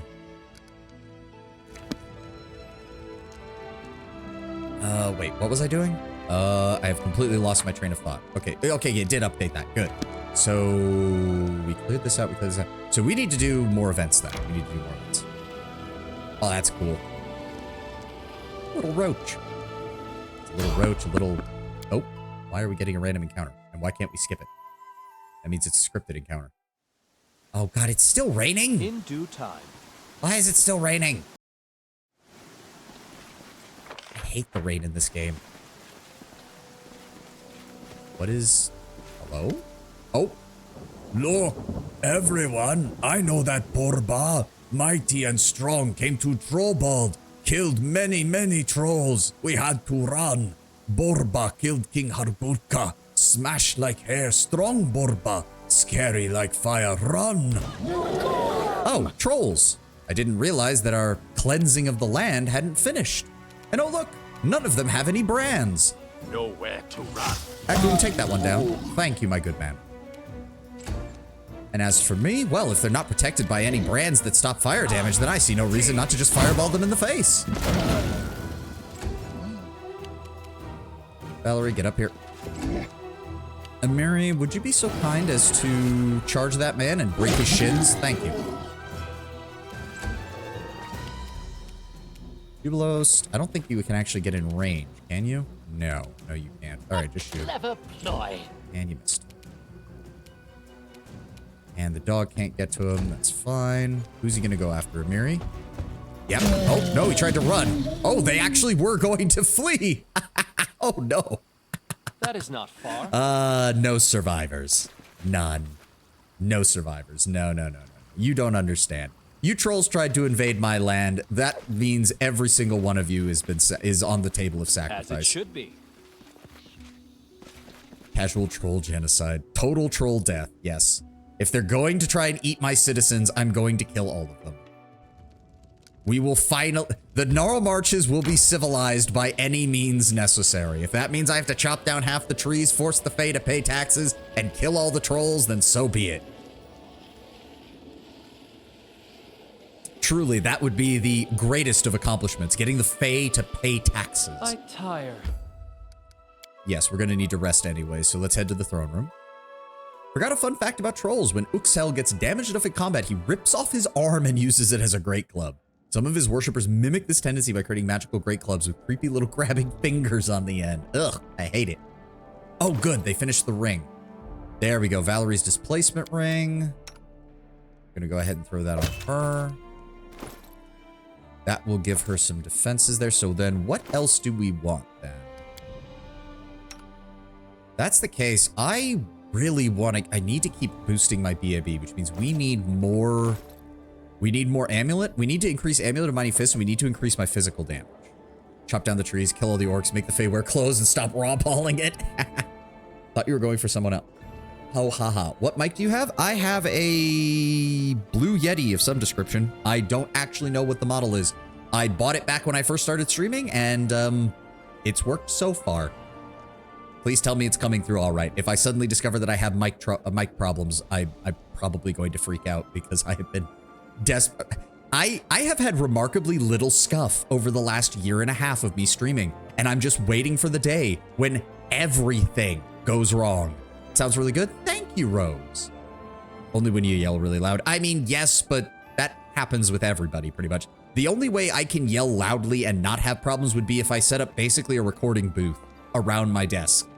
And that, one, that costs a lot of money. And two, that's not really feasible with where I'm at right now. So let me see here. Craft magic item. Lady Didalia, my dedicated crafter. I would like you, wondrous item, belt of physical perfection. I would appreciate it if you could improve the strength bonus on that by another plus. So we're going to go with, so this will count as a +4 dash +2, just as a reminder that it is not fully upgraded yet. Change his mic and suddenly we realize his voice is completely different. It's just the mic that's weird and his voice sounds so smooth. I certainly fucking hope... Tenwin, I know you're joking, but legitimately, that is why I have not touched my audio mixer in OBS in like 9 months. I am terrified that I will move a single option and suddenly nothing will sound right. I am abjectly terrified of it. The audio mixer stares at me like a monster in the abyss because I know there's things I could be doing to improve overall sound quality and proper audio mixing and balancing and all those thousands of little things you can do with advanced audio mixing. And I am terrified of touching even the slightest bit of it. The last time I adjusted something was noise suppression, because noise suppression was making it so that my voice just randomly cut out when I did things like hold a note. Like, if you remember the Rogue Trader stream when I tried to sing the Misty Mountain song from The Hobbit and the mic just completely shat the bed and did not pick up like half the words I was speaking? That's because noise suppression, if it's set too high, will straight up think that if you're singing, that's noise because it's a repeated note and will just mute itself. Took me like 8 months to figure out that that was what was causing that. All right, I need you to start working on that. Singing mentioned, House of Ani has a karaoke stream. I am not against the idea, but I know there's ways of doing it so that the VOD... Okay, so there's ways of doing it so that Twitch does not bonk me with copyright, and so that YouTube also does not bonk me with copyright, and I need to learn how to do that first.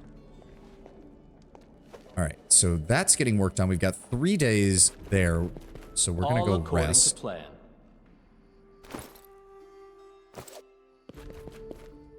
Bed.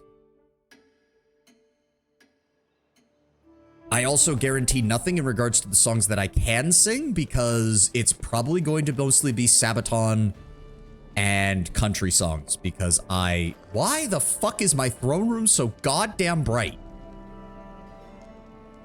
Half the time we can barely see anything in here, and now I'm standing here and it looks like somebody has literally lit the center of the room on fire.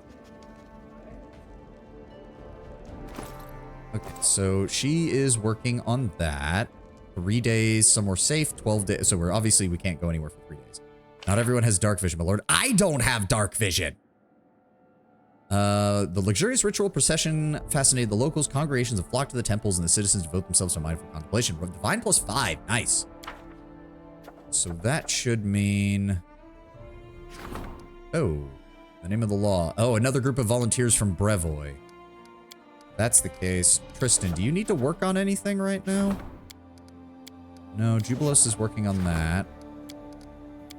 I would rather have Jubilos work on that too. Ooh. How long do I have? The 1st of Lamashan for that one? Okay. We're gonna have to figure something out with that one. And Ancient Tradition. That one's gonna be Harim. We're gonna have to use another crisis point, because otherwise I gotta get him more wisdom. I had a discussion with a friend insisting that Arthas could have quarantined Stratholme instead of purging it. I personally am completely against the concept, considering the city not only contained agents for the Scourge, but also Mal'Ganis himself, meaning that if he had tried to quarantine the city, it would have fallen very fast and resulted in a sort of hundreds of thousands of undead that would swarm the kingdom. Well, I agree with your overall assessment, but firstly, if I recall correctly, canonically, the city of Stratholme only had a population of like 10,000 because Warcraft has no concept of scale. Literally none. Literally none. The writers at Blizzard have never understood any concept of scale. In a setting about total war, they have probably killed the entire population of the planet of Azeroth 7 or 8 times over by now, because they have no goddamn concept of how even basic medieval infrastructure works. But yes, overall, I do agree that the overall idea is that Arthas could have tried to quarantine the city. If he had used the full might of the Knights of the Silver Hand, he could have held out for a while. But I think I did see a thought experiment someone ran where Arthas does not betray Lordaeron. And I think what they did is he would quarantine Stratholme. That would work for a while.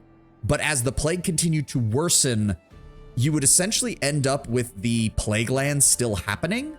And the bulwark that the Forsaken built would actually have been built by Lordaeron proper to essentially cut themselves off from the other half of the kingdom. They wouldn't have had a choice. And that eventually the undead would overwhelm the bulwark. It would have eventually happened. Aasimar should have dark vision. Alcad just chose not to implement it. Yeah. To be fair, Aasimars already get a lot of advantages in this CRPG, so them being like, yeah, we're not going to give them yet another passive ability that they can use. Okay, yes, Harim, go handle that. Do I want to use 2 to guarantee it? We've been doing pretty all right with these 85% chance rolls, so I think we'll be fine. That'll take 7 days. That'll take 7 days. God damn it. Harim! Support the High Priest endeavor. I can't because he's doing that. God damn it. I'm not big on Warcraft lore, but my interpretation of that scene is the way Arthas wields leadership was the issue, not necessarily his decision making. Partially. His decision to purge the city was absolutely something that is a... See, here's the problem, is that Arthas was a paladin and the heir to the kingdom. The choice he made as heir is not necessarily the wrong one. But because he was issuing that order to paladins who would never follow such an order, at least not the Warcraft paladins, that caused a conflict, essentially a conflict of interest, somewhat. Uther basically, as a devout knight of Lordaeron, Uther was oath sworn to follow Arthas's orders. But as a paladin, he was also, and a superior to Arthas in the order, he technically had the right to override Arthas on military matters, which is what he tried to do. To which Arthas then said, fine, the Knights of the Silver Hand are disbanded. There are plenty of paladins nowadays that would have. Yes, yes. To be fair, the more aggressive side of paladins in Warcraft's lore emerged because of the Scourge. Like, the faction of paladins who would have been totally down for purging Stratholme didn't really emerge until after Lordaeron had fallen.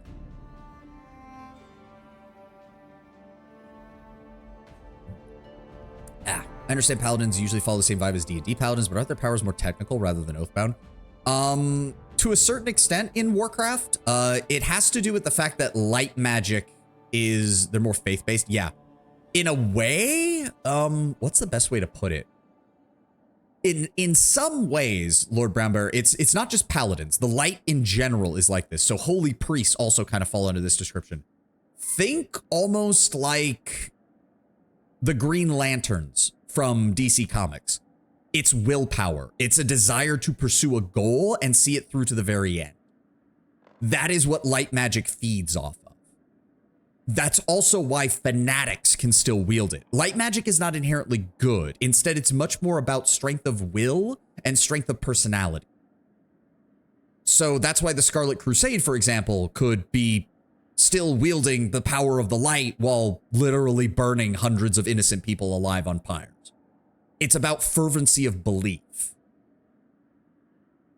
And usually the worst aspects of the light do come from that. Looking at you, Lightforged Draenei, who have been known to force people to be Lightforged. Which is why races like Blood Elves can be Paladin. More powers of conviction. Yes, power of conviction.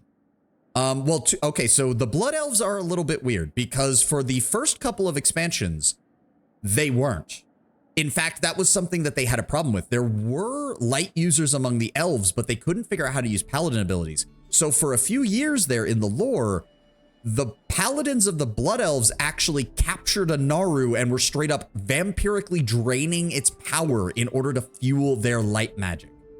Yeah, initially they drained light from a Naru. Yes, it wasn't until the Sunwell was cleansed of corruption and returned to the High Elves that they were able to because basically when that happened, in a way, I guess this is how I've kind of interpreted it, the return of the Sunwell gave the Blood Elves hope that they would be able to live as a civilization again, because they would be free of their mana addiction. By restoring that hope, it allowed the Blood Elves to once more naturally tap into the power of conviction and of the light. Because without it, despite all of their words about we will endure, we will strive, we will continue to build, many of the Blood Elves still didn't fully believe it. Between Kael'thas's betrayal and fall to the Legion, between all the problems they've had, there was a good while there where the Blood Elves were kind of just, yeah, they were just kind of, they were there with the whole do whatever we have to and want to do. And also they didn't really have hope that they would succeed in the end. Kael'thas was like their messiah figure, and he failed miserably. There was definitely a sense of hopelessness to the Blood Elves that was not restored until everything with the Sunwell got handled, and then they kind of realized that they have a chance at a future. I do miss the Blood Elves morally gray. They still have some of that. It's definitely no longer in their leadership, but it's definitely still present among a lot of their NPCs and lower rankers. Like, there's still a reason that the Blood Elves they weren't as loyal to Sylvanas as the Forsaken were, but they were still willing to put up with more of her bullshit because they felt she was still the most effective leader of the Horde, up until she straight up betrayed them. All right, what was I in the middle of doing here? The High Priest can't do anything. He also can't do anything there. We have 3 days waiting on that, 7 days waiting on each of these. We don't have anybody else to handle this, so I'm going to send Tristan to go deal with this. Bumper Harvest. I would like Jubilos to deal with that. That's on the 1st of Lamashon. He will be ready in 3 days. Good. Midnight has dungeons all around cleansing out some Fel practitioners in Silvermoon, so it does imply they're going very clean recently. Well, to be fair, Fel is a different story. Like, it's not like they're going around and murdering regular warlocks. They're cleaning out Fel practitioners, and that's something that every group in Azeroth does. Even the orcs have finally gotten around to doing it. Fel is, like, warlocks already tread on a lot of, like, border lines between acceptable and unacceptable magic. Especially considering back in TBC when you had an NPC in Silvermoon trying to stage a protest and a Shadow Priest comes in, casually mind controls them to scatter.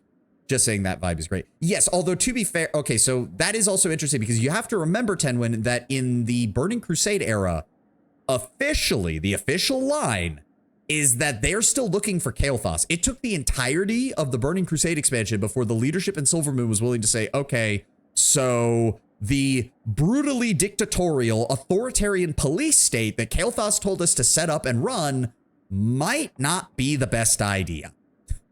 And then Blizzard never updated Silvermoon. So those things were still happening.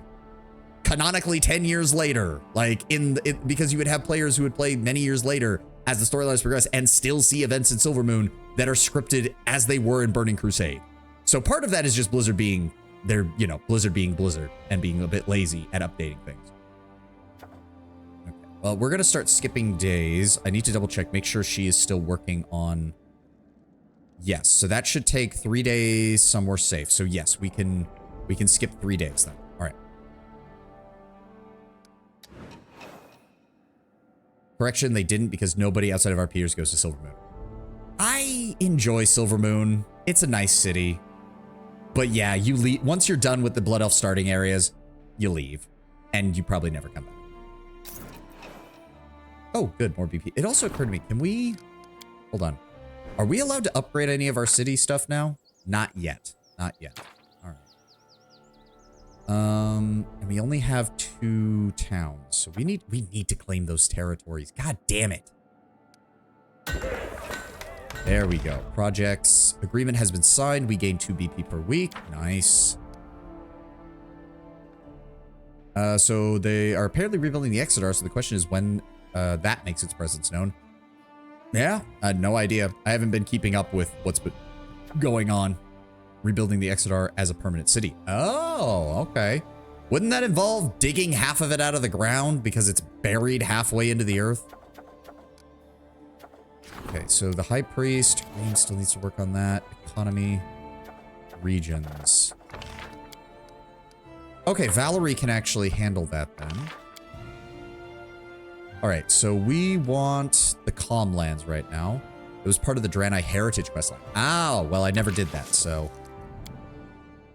How much do we have? We have 200, so we need 70? Go. And then I exit, and then we reopen. The Eridar Minari officially rejoined, which was great. Yes, that was, I did see some of that event, which was quite a nice touch. There were quite a few people who were very happy to get the Minari as a race, or as a sub-race, I guess. Okay, there we go. We now get the additional plus 2 to strength. Very nice. What else do I want her to work on? Because we're about to take a week-long break. Maybe, how are we doing on money? We have 70,000 gold. Okay, so that's good. Go to Amulet. Amulet of Mighty Fist 3. That's mine. Can we get that up higher? Mighty Fists. She can get it to 37. Or not 37. Yeah, the DC is 37. She can get it to 4. It would take 7,000. I do wish they allowed us to have the fell cracked skin version, but add details. It did result in some great roleplay as roleplayer RP not trusting the Minari for obvious reasons. Yeah. Oh, there's the ad. All right, I'm gonna go ahead and hold on. Pause. Pull that up. There we go. I'm gonna hold here for while the ads plays, and I'll be right back as soon as that's over. Need to run to the restroom. Yeah.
Let me see here.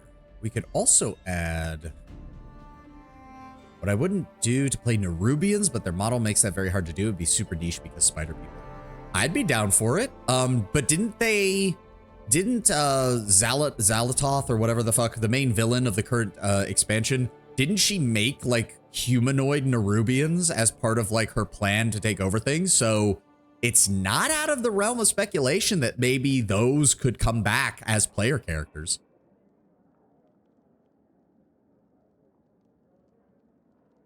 So let me see here. Thundering.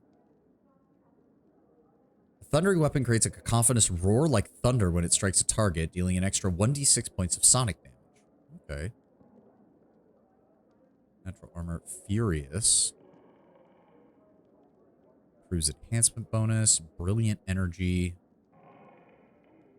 Agile. I don't need that.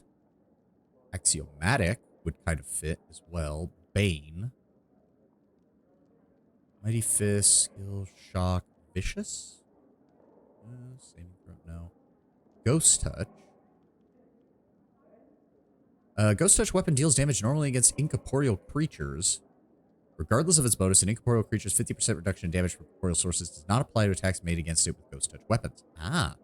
But I want a pure Nerubian. I want to be a spider, not a tainted half spider. Then you're kind of shit out of luck, Tenwin. Nerubian, what is that? Wood. I mean, there's certainly worse spider people out there. The Nerubians aren't that bad.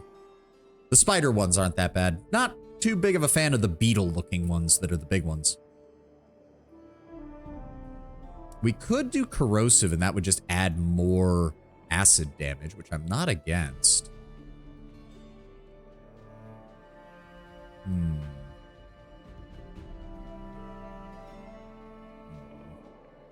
No, I think Mighty Fists is probably what we're going to want. Upgrade the Amulet of Mighty Fist to a Mighty Fist +4 for 7,000 gold. Let's go ahead and do that. 14 days. Okay, I guess we're not going anywhere for a while. Shit. I didn't realize it was going to take that long to upgrade.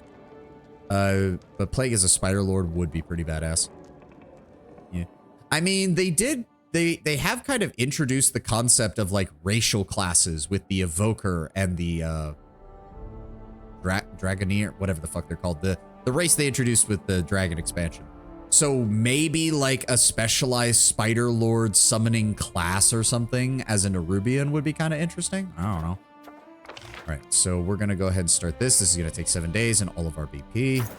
Yep. 4, 5. There we go. Declare the Calm Lands as part of our kingdom. There we go.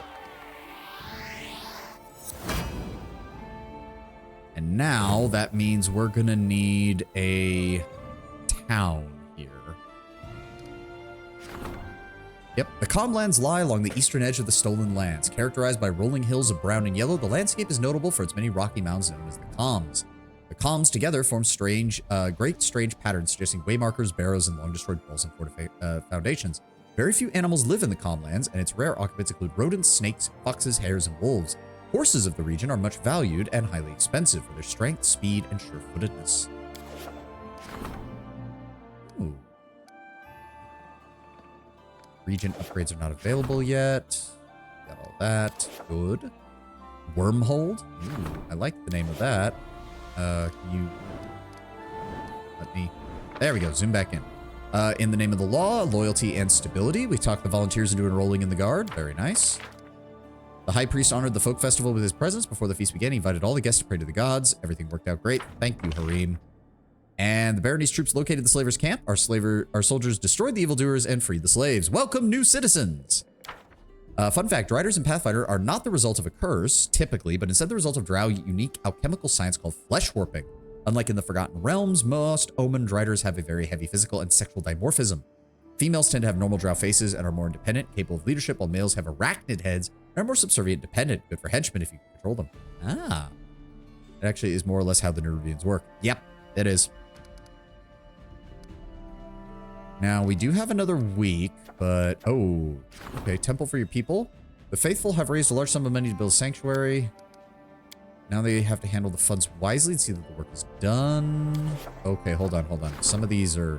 Okay, yeah, we need to get these done. Some of these are about to expire. Fuck. Shit. So Jubilus and Tristan can handle that one. Oh, okay, we've got to send these. Okay, hold on. What's the more difficult one? This is a DC 17. Bumper Harvest. Let's go ahead and send Tristan. He can start working on that. Trade taxes. Send Jubilost. Also an 85% chance on that. Support the High Priest's efforts. Meant to type physical and psychological sexual dimorphism, but you get the idea. Yeah. That requires us to stay here for a week. We've got to get these curses researched, though, but we also have to go... We need to start claiming these other regions. Also, where do we build our new settlement? So our capital is here. I'm thinking somewhere along the Southern Shrike River. That would make sense both like in lore to control the river, and also we don't want it too close to our capital. That wouldn't make sense to have another large settlement near there. We're also going to have a settlement on Lake Silverstep when we take over this region, so I don't want it on the Gudrun River either. So I am thinking something... I'm thinking either right here or like right here. This controls one of the major crossings, and it would make sense to control the river flowing south. There we go. What did you suggest? Wormhold? I like it. Oh, we need 50 building points. Hold on, hold on. Just need 14 more. Hold on. Wait for it. There we go.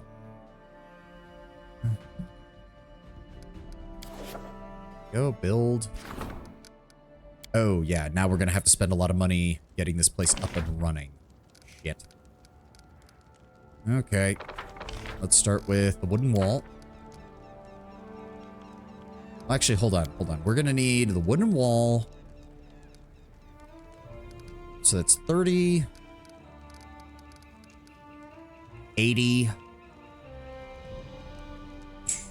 Let's just start with like 200 then. We'll start with a... Oh god, that's expensive.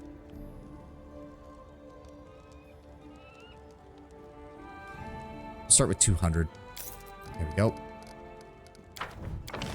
There we go. All right. So start with the basics. Wooden wall. That gives us military. Then we're going to want the longhouse, as per usual. What else do we want?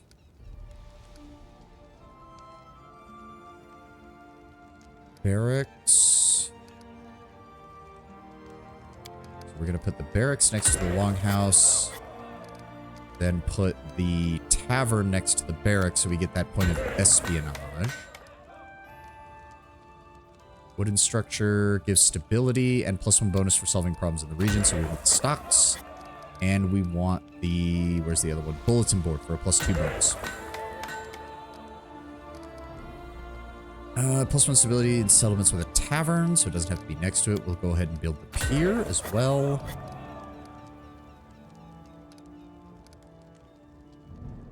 We'll build a tavern and a smithy, I think. No.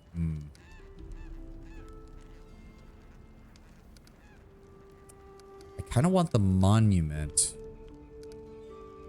Hold on. Monument and shrine?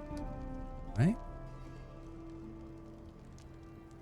+1 to divine when adjacent to a monument. +1 loyalty when next to the longhouse. So if we put the shrine there, and then we put the monument here...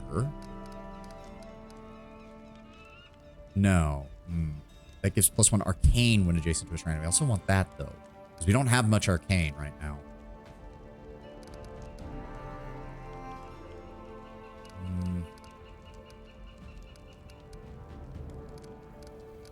Okay, so that's...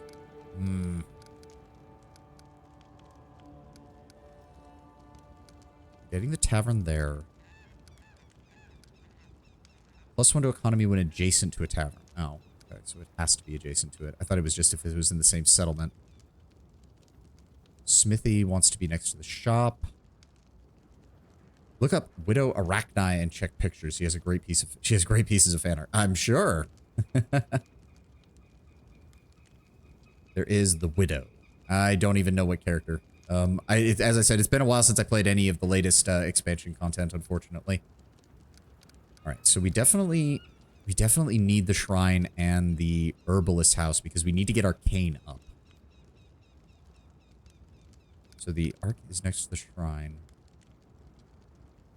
+1 divine when adjacent to a monument. +1 loyalty when adjacent to a longhouse. So maybe we could skip the monument. We put the shrine here and the alchemist shop here. That leaves us one slot here next to the tavern and the longhouse.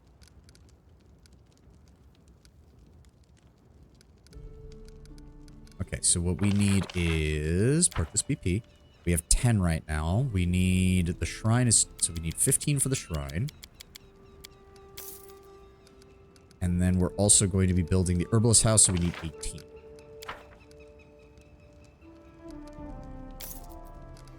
Right, switch to view, switch to build. There we go.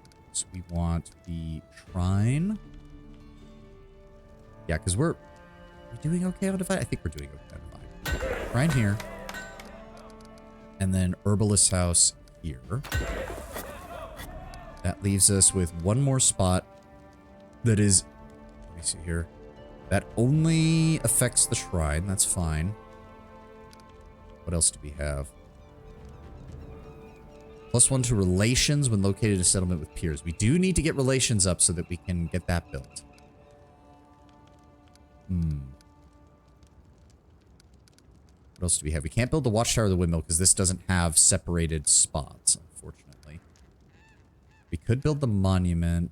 I definitely want the lumberyard. Granaries, community, brewery. We could go with the lumberyard and the brewery. I wouldn't be adverse to that. That also gives us relations. Yeah. So that's going to be a total of 60 building points.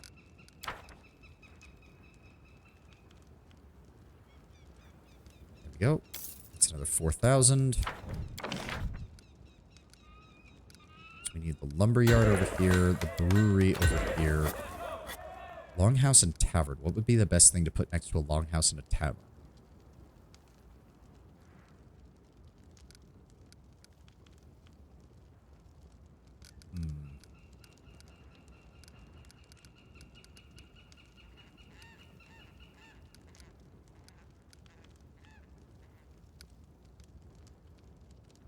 We could build a second barracks now that I think about it.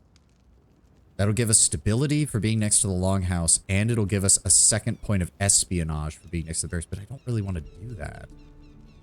Granary is worthless without a windmill. Maybe just the monument? It's not going to really add anything, but... you know what? I'm just going to not build anything there. We'll see if we can figure something out later. It isn't sexual. She's the first friendly new encounter. Oh, I don't even remember. As I said, I don't even remember. All right, what else are we doing? Treasure, request your presence, right? What's up, Jubilust? Give it to me.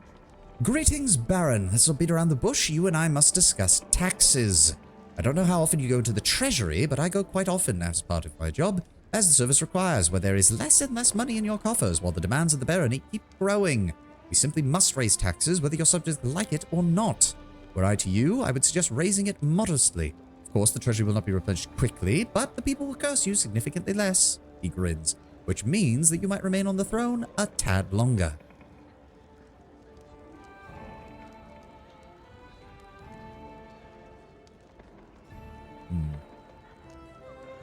Let us double the taxes. The barony needs all the money it can get. We will raise the taxes by 1/3. I think this is a fair solution. We lose community and loyalty, but gain economy. We can also gain 2 BP per week, but the unrest state worsens. Any problem which the treasurer fails will reduce the economy by 1, which is bad. Any opportunity resolved by the treasurer increases the economy by 1. See, in the long term, this is better. Now, how do I phrase it as a lawful evil choice? If Acidic raids again, remind me to mention I like her model. I will do so. I actually haven't seen her model. I need to check her Twitter. I think I checked it when she first followed me and complimented my model, but I haven't looked at it since then when I followed her. Shit. Now I feel like an asshole. I appreciate your suggestion, Jubilost, and far be it from me to desire that my treasury not be as full as possible. My draconic blood does scream to me to build a proper hoard, but in a sense, my barony is an extension of my hoard. I have a slightly different proposal. Lower the taxes slightly and encourage economic growth with everything we have. I must allow the common people to build a solid foundation if this realm is to prosper. At least you're not taking the shirt off their backs. Very well, I'll execute your order, Baron. 2 BP per week in the long run is not that much. I want to lie on top of it and just snuggle with the gold.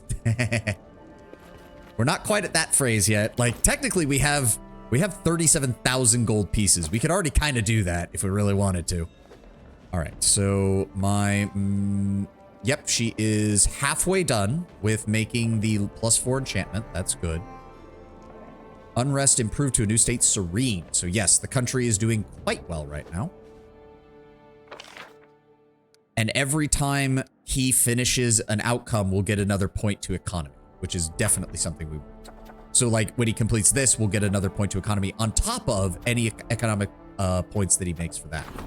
Temple for the people. Harem is needed to work on that, but we actually have time. We actually have time for that. projects. Support the treasurer. He's working on that right now. Oh, God. Support the high priest. We could do that. Could do that. That'll get us another divine rank up. We've got to get these... We've got to get these researching into the various trade issues. Yeah, we can't even research this one until we unlock Arcane. Alright, alright. So, I don't think there's anything we can do there, then. Let's go ahead and... Really, our divine is only 1 right now? Holy shit, it is. Yeah, we gotta get that up. Barrett, is this your treasury? No, these are my bed chambers. Yes. To be fair, if I recall correctly from Dragons, especially in Pathfinder, they're also fine with magical items. So that personal stash is actually more like something that my character just lays on top of. All right, I don't think there's anything else we need to do, right? This isn't done until the 11th month, so we're still good there. We can wait until those are done. We can't really be bothered with any of these right now. And that just leaves... He's got 5 days on that. He's got 7 days on that. All right, good. So that means we're going to support this. Claim the... And then when we're done, we need to go buy some more building points and try to get these taken care of. All right. So we're going to go ahead... Where was I? Projects? Yes, there we go. Start project. There we go. Divine rank 2, thanks to the High Priest and the Baron. Piety and faith in the barony is stronger than ever. Counselor has brought the excess grain from the peasants and ordered huge granaries to be built where it will be stored in case of future famine. The remainder will be sown to help expand the farmlands. Good choice, Tristan. I fully support this. There's actually an oracle curse called Greed that forces you to wear expensive gear or suffer a penalty. Oh, good. That even gave us economic points. Nice. And the treasurer not only left the loophole open, but deliberately lowered other taxes, which made sales volumes across the barony soar. This fully covered the losses to the treasury. Nice. Good choice, Jubilos. A new phase in the life of your capital. Rebuild your capital into a lively town. It is time to grow and evolve. We need somebody to cover that, and we need 100 BP in order to do that. So getting economy to rank 2 is good. We're still missing out on 3 BP a week because our ranks are not equalized yet, unfortunately. Shall we at least make this gold into a functional bed with a mattress, but the bed frame will be made of gold? The dragon allows this. Yes. Okay, so we're both at plus 10. Economy is at 52, divine is at 35, and so we want Hareem to work on this. Go ahead and use that. That'll guarantee a victory. Start event. What other projects do we have? God, I wish we had somebody else for that. We can support the... Okay, so hold on. The item should be crafted, and I don't want to waste additional time. We should also probably be getting events now. Hey, Boken, did you finish your thingamajig? A Acerbic ring. Oh, I think that stacks for the one Jubilos already has. Oh, good. Unfazed by the awkward silence, Boken searches through his bags for quite a while. Finally, he pulls out a sizable brown paper package. Here you go. A little something from old Boken. Like you craft me something specific. Just focus on alchemical items. Quite frankly, Boken, your potions and all that stuff, I can buy those from you if I need to. Focus on making items. Thank you. Okay. So we got a second acerbic ring. I think that stacks. We'll find out when he next goes into combat, but I do think it stacks, and that's kind of... Unfortunately, Jubilost is an alchemist, so he's kind of limited on what stuff will actually improve his bombs. There are not many items in the game that will actually do it. Ah. In fact... Yeah, the only way to improve his BAB is just to further boost his dexterity, because Mighty Fists and Agile Fists won't help his bomb throwing. Admittedly, his bomb throwing isn't... The accuracy of his bomb throwing is not a problem. 99% of the time. Because he's targeting touch AC, which most creatures are really bad at. Alright, so then I'm thinking... Don't really have anything else that I can use to boost Hareem. Because his enchantment bonus is already at a +3. He's already at a +5 for wisdom, so there's not much else I can do there. Tristan is already at a +6. Valerie, we could boost her headband, now that I think about it. Yep, cast displacement was handcrafted to your specifications. Yes. What else are we working on is the question. Sustenance is on them. Bless has his acerbic rings.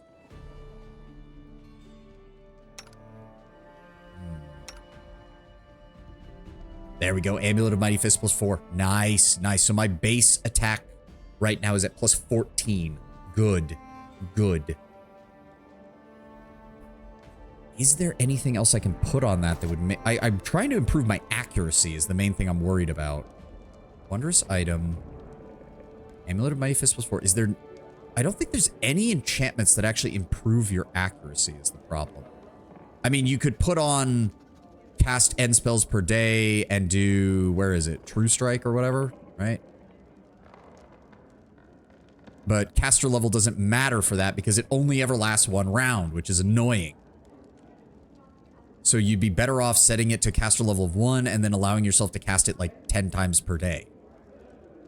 But even then, you still have to waste an action in order to use it. You can't hold that action before you attack, so none of those really help. Which is a shame. But yeah, I can't think of anything else that would actually add to the ability to hit. We could increase our damage, but that's not going to help my accuracy is the problem. The only thing we could do there is eventually get her up there to cast enhancement level 5. That's the only thing that's going to make it better, which is a shame. I wish there was something else that would improve accuracy, but it's all just damage. Adding axiomatic is not the worst though either. Being able to, because that takes out a full side of the alignment chart basically. 1/3 of the creatures in the game I will have an additional 2d6 points of damage. It's not the worst idea. Alternatively, the other choice is if we go into weapons, there is the transformation spell, but that will stop you from casting spells. Yeah, and we're gonna be, Lord Brownbear, we're already closing in on getting access to dragon forms because of Dragon Disciple and Sorcerer. We're not gonna have a problem after a while with that. Trust me. Trust me. That's not gonna be an issue. So if we go to arms and armor, let's go to weapons. The Flaming Earthbreaker, we could improve that so Amiri hits more accurately. She is one of our other major choices there. The other is the Arcane Protector, now that I think about it, because that's giving Valerie a +3 dodge bonus to her AC. Technically speaking, you can cast Dragon Form and then Transformation. True, true. Runic Mage Blade, what is that? When you have a touch spell charged, the weapon's enhancement bonus is 2+ better than its actual bonus. Oh, so that's going on Ragongar. That's worthless for Valerie, but that's going on Ragongar, that's for sure.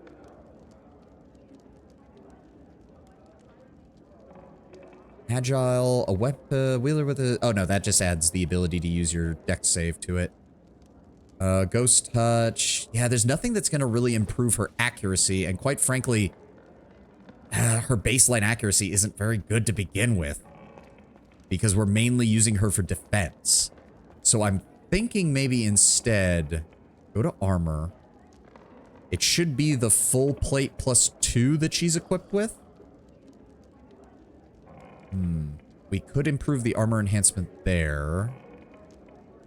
3,000 gold would get her another 2 points of AC. See, the problem is that I actually don't... I want Mithril. So wait a second. If I go to... Would it be Craft Mundane Item? Craft Mundane Item, full plate, Mithril. Okay, so she can... Yes, okay. So this, if we do this and then we enchant this up to +2, firstly, it's going to be way cheaper than going to buy it from the frickin' merchant.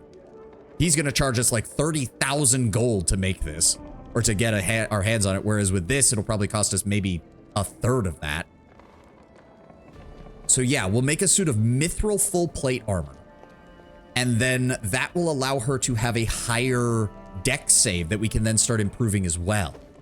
Yeah, I think that's how we do that first. Then we start improving its overall enhancement score. We'll also probably be adding some other things to it. Ooh, a quiver. Wait, we can make quivers? Oh. Known for their effectiveness against golems. Hold iron ammunition for use against Fae. Silver ammunition for use against lycanthropes. Okay, I'm going to have to remember that. What is alchemical? Oh, just to make basic acid flasks and alchemist fire. Okay. Tower shield. Right. Okay, so armor, full plate, a suit of mithril plate armor, which shockingly is worth less money than the adamantine plate, which is weird, but okay. But yes, go ahead and start work on that. 42 days. Okay, that's going to take a while. All right, I guess that is the downside of having to do that. All right, fair enough. Well, my crafter is now working for the next month, so we don't have to worry about that going anywhere. All right. What was I about to do? You're working on that.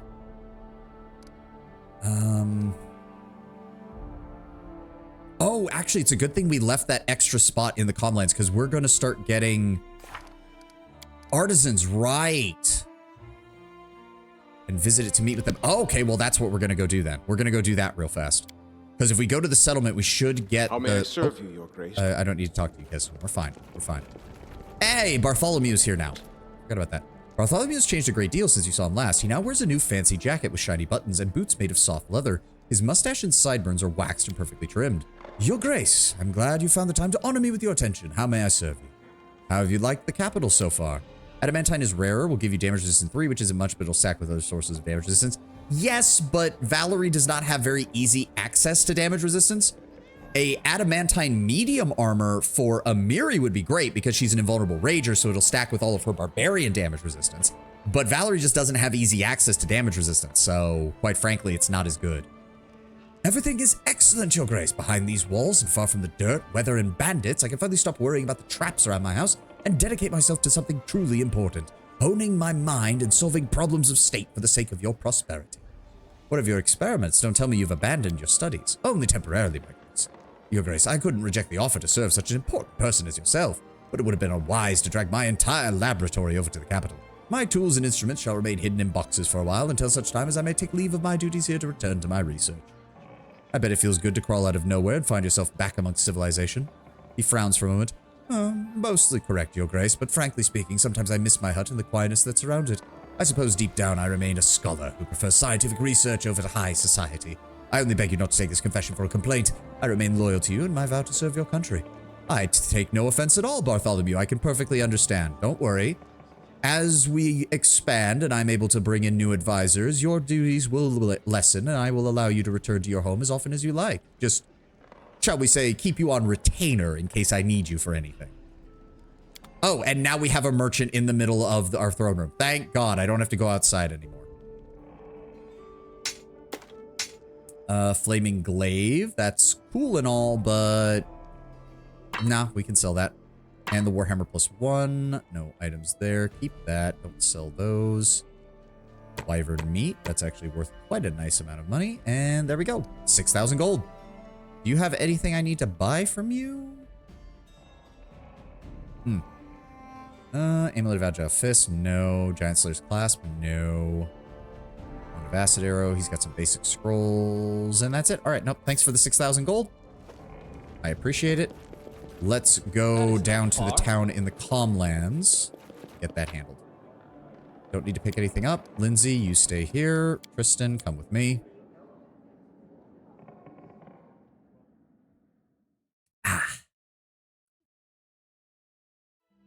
And there we go. Wormhole, our southern border town.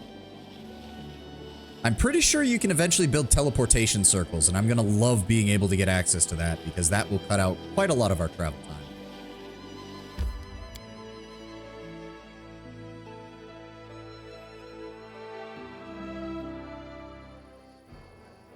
Ah, yes. Oh, and we have our first artisan, Vrask the Wild Fist. An elderly half-orc looks at you without any friendliness. His clothes are covered with spots, and he looks exhausted and sickly. What are you looking at? Can't you see Master Vrask is not well? On my last damn legs. Now go. Leave me to my own fate. Despite the cantankerous tone, there's a certain confidence in his voice, especially in how proudly he speaks the word master. If you use teleportation sparkles, how do you know that it's you that arrives? Oh, see, no, Tenwin, because this isn't sci-fi, this is fantasy. Quite literally, you disappear from one place and reappear in another. This isn't you're being broken down into individual particles. No, it's literally I tear open a hole in time and space and I step through. Fuck you. Fuck your moral conundrums. What is your name? Varask. Varask the Wild Fist, they called me. I was an armor and weapons maker. I'm more corpse than master now. Some bastards took everything from me. Family, home, craft. They took my tools. Everything. In Pathfinder, you step through the ethereal plane to achieve most forms of. Yeah, so it's more like traveling into the nether and back out again. You're using a shortcut, basically. And what happened to you? What happened to me was a calamity. I was going about my business, fell ill, taken down by a fever. I've been burning for 3 weeks. I thought I would die more than once. A local merchant saved me, kind soul. Damn him, he saved me, but not for free. Took everything I had as payment. My precious work tools, every last bit of work. I'm useless like this. What good am I? If I got my tools back, I'd be all right. I used to make weapons and armor. They sold faster than I could make them.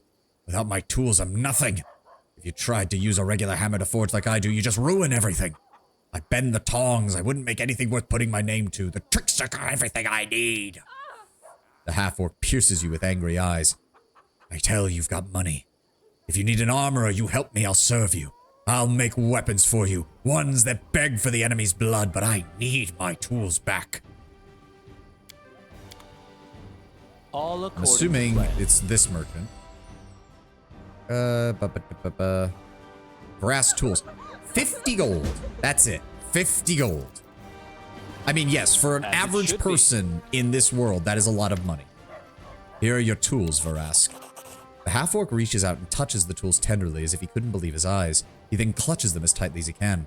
You're giving them back? Thank you, your grace. I'll be all right. I can put food on the table. I'll kick this damn fever. And I'll do what I promised my children. I will keep my promise. Give me a place to set up shop, and I will make you weapons. Here we go. In due I don't think there's anything else around here. There is like one house that usually, yeah, doesn't have anything in it. Half-folk artisan, he must operate out of Belkson. Dedicated artisans don't hold onto their own works for long. I mean, he is in the River Kingdom, so... Oh, right, and there's also Nazriel, so we do need to get that done. A stunning elven lady turns to you. Her hair is immaculate. Her eyes are deep water. Her beauty is like that of a bird of prey. She's also heavily armed. As she sees you, her superior air fades, leaving a charming smile on her face. How fortunate, your grace. Allow me to introduce myself. I am Nazriel the weaponsmith, and I can craft you the deadliest weapons mortals can make.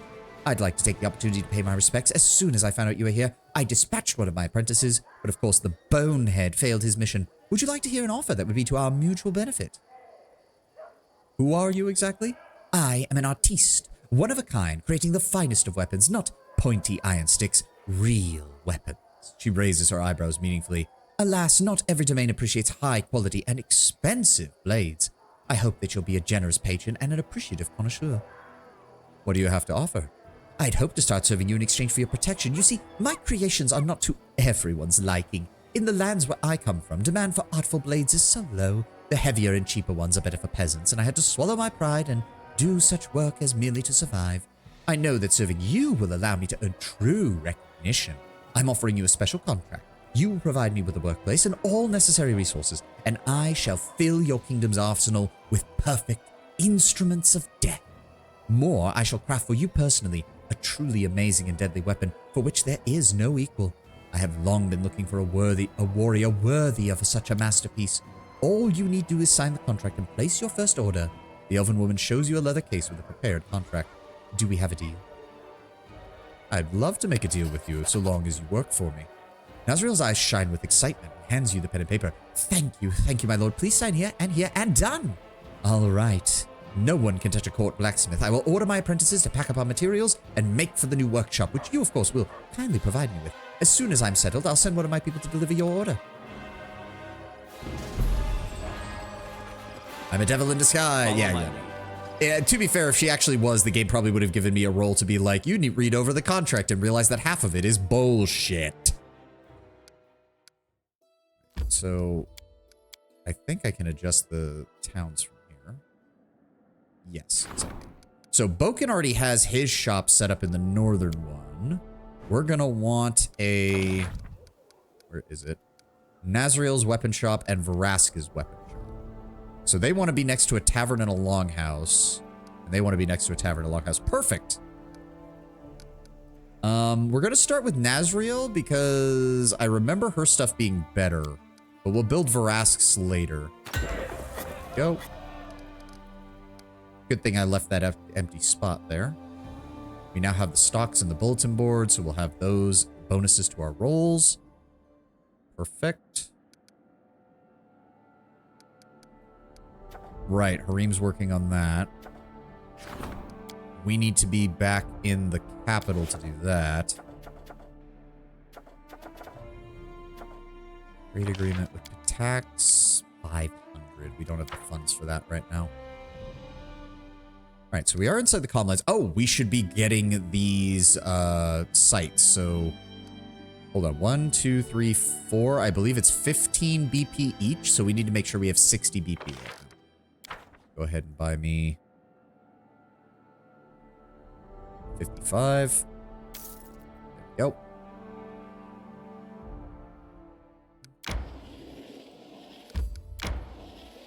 Unfortunately as well, Tenwin, I can't hear I'm a Devil in Disguise without thinking of the, I'm pretty sure it's an Elvis song. You're the devil in disguise. Oh, yes, you are. Devil in disguise. Ooh. I don't remember much of the rest, but that tune pops up every time I hear that. Oh, somebody's trying to stop me in my lands. I'm going to beat the living shit out of you and tear you apart. Oh, look, it's a primal manticore. Fuck you. All right? Fuck you, you piece of shit. Share your troubles. In fact... Can we boost Ekun's damage for my assistance? Even better? Actually... Gaining the advantage is always smart. Can you get in range? I think you can. Alright. Give me firebombs. To victory! You missed. You needed a 2 and you missed.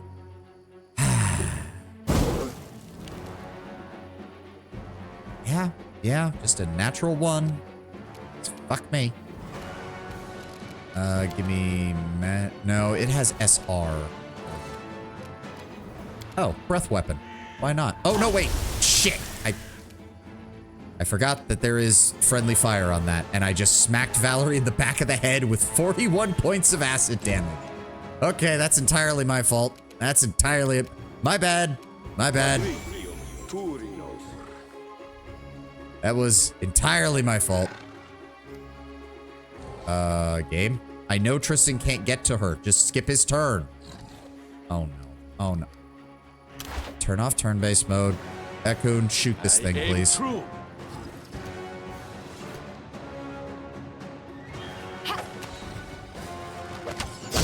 There we go.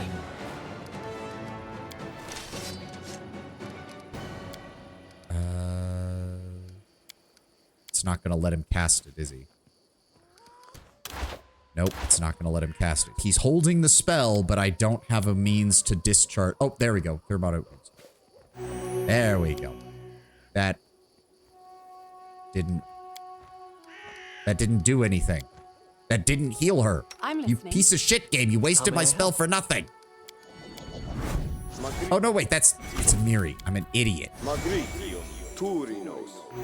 You didn't think dog isn't a dog. He may just be a wolf. He might very well be. Yeah, there we go. We actually got the manticore skin this time. It's not worth much, but I'll take it. How are we doing? Less than 10,000 experience points to level 10. Not bad, not bad.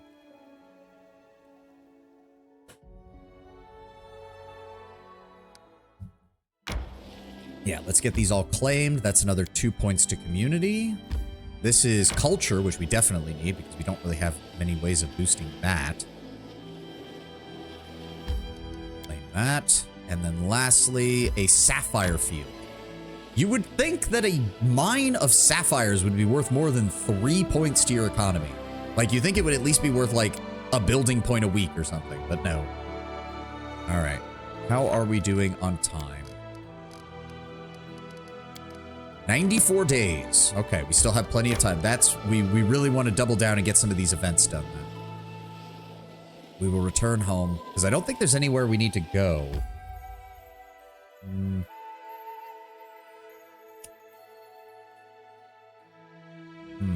BP is meant to be a significant resource, but its gold cost may not reflect that. I mean, 80 gold per building point, like, that seems a commensurate cost because we are using a lot of money to get these towns and stuff set up. See, but the problem is it's too good of a sapphire mine. It made the sapphires worthless. Fuck. Yeah, I could easily see that. I could easily see that. Because, I mean, when you think about it, like, hold on. Like, really think about it. We make 36 BP a week. Each BP is 80 gold. So that's 80 times 36. 400 and... No? Yes? 480. That's 2,880 gold a week. Like...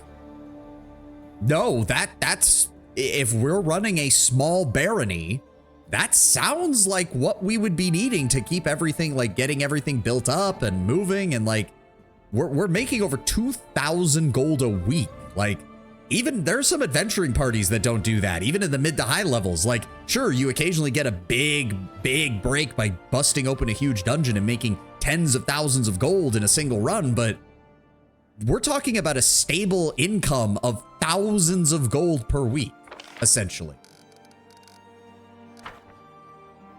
Heating the poor weak, low taxes, love of the common folk, talented recruits. Serene, you receive a +1 to all barony checks. Yay, they love us. Oh, why am I suddenly reminded? I don't know if you guys ever saw the meme image that went around when Rogue Trader was doing was really active on Reddit, and it's from M Whatnot, the artist who does a lot of meme stuff for Grimdank, and it's the Rogue Trader talking to Abelard. It's like, tell me, Abelard, how do the lower ranks think of me? And Abelard just turns to him and says, they tolerate you, your grace. Marvelous. Exactly. I remember the Magus in our party playing Wrath of the Righteous was the only one who invested in his kingdom building heavily, and he had an army he paid for all on his own. Yeah, no, like, the economics of scale are both really well done in Pathfinder and also kind of hilarious when you get down to it. It's like, congratulations, you're a level 15 adventurer walking around with hundreds of thousands of gold worth of equipment. That's great. I hired an entire army and I'm now invading an entire country. Abelard cut off his balls. Yeah, that's a classic. We only had 2 riots this week. Marvelous. They truly love us. Yes. I'm not gonna lie. We are playing a lawful evil character. Imagining my character as like Scholar Visari from Killzone giving a speech to the citizens of Dracaria. Not gonna lie, that would be kind of fitting for this character. Oh, if you've played Killzone 1, you know what I'm talking about. The original Killzone opening, which is still just a really good fucking opening to a game. All right, you're still working on that. Wait, am I even in the kingdom right now? Hold on. Am I standing on the capital? I think I'm standing on the capital. Yes, I am. Okay. Back into the throne room. We need to get the rest of the Gnarl Marches under control. If that means spending a bit of money, I'm more than willing to do that. Oh, right. We built her thing, so... Oh, no, wait. A pathetic-looking elf stands before you. So, oh, this is one of her apprentices, then. Have you ever had 2 different DMs do the intro to the same adventure? It can be funny how they portray the same characters differently. I have not, because I've never done a, like, set adventure path that I've had to play. I do love the way you say marvelous, especially imagining it as the Noble in the Jungle portrait. Yes. Well, Noble in the Jungle, I think M. Whatnot did the fat bastard looking noble, but then it just kind of made it even more hilarious. Like, he's the most stereotypical looking noble in the Imperium, but he's actually halfway decent. So of course the people are just like, yay, he's not fucking horrible. Marvelous. Yes.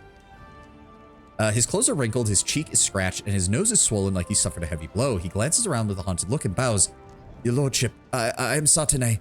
Mistress Nazriel was supposed to have given me a gift for your grace, but I'm afraid we might have a bit of a problem.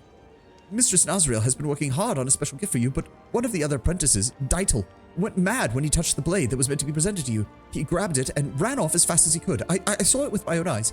And now Ditiel is missing. I've come to you in secret to ask for your help. Maybe one of your advisors could get to the bottom of this. My mistress would rather see the whole thing buried. After all, the soul that drove me mad was meant for you. Who are you? The elf eyes you in astonishment. I am Sartane, assistant and servant to Mistress Nazriel. She teaches me the craft. I've been dreaming of becoming a weaponsmith ever since I was young.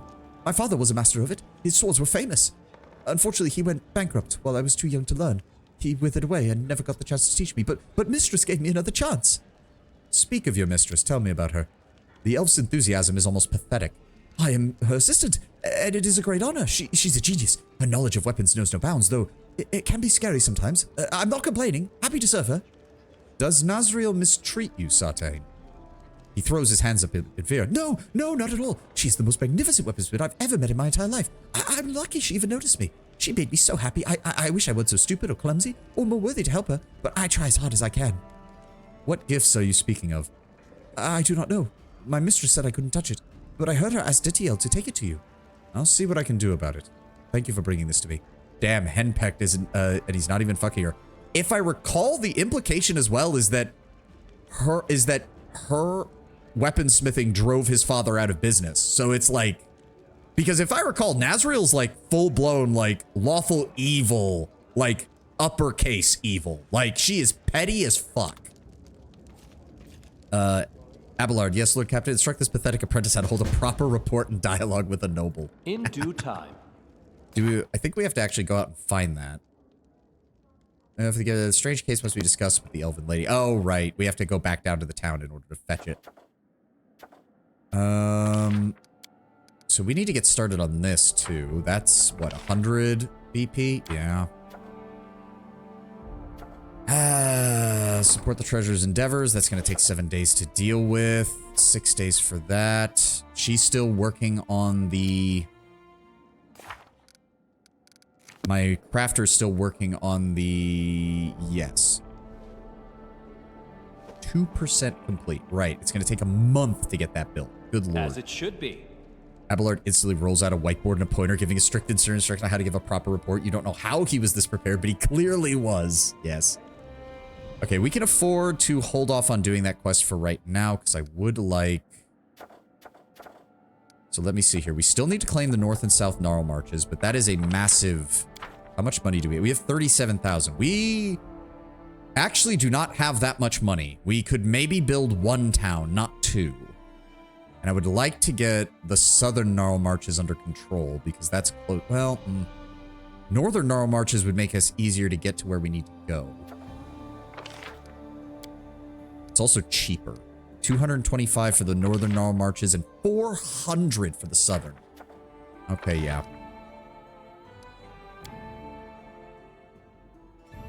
Yeah, that's 10,000 gold.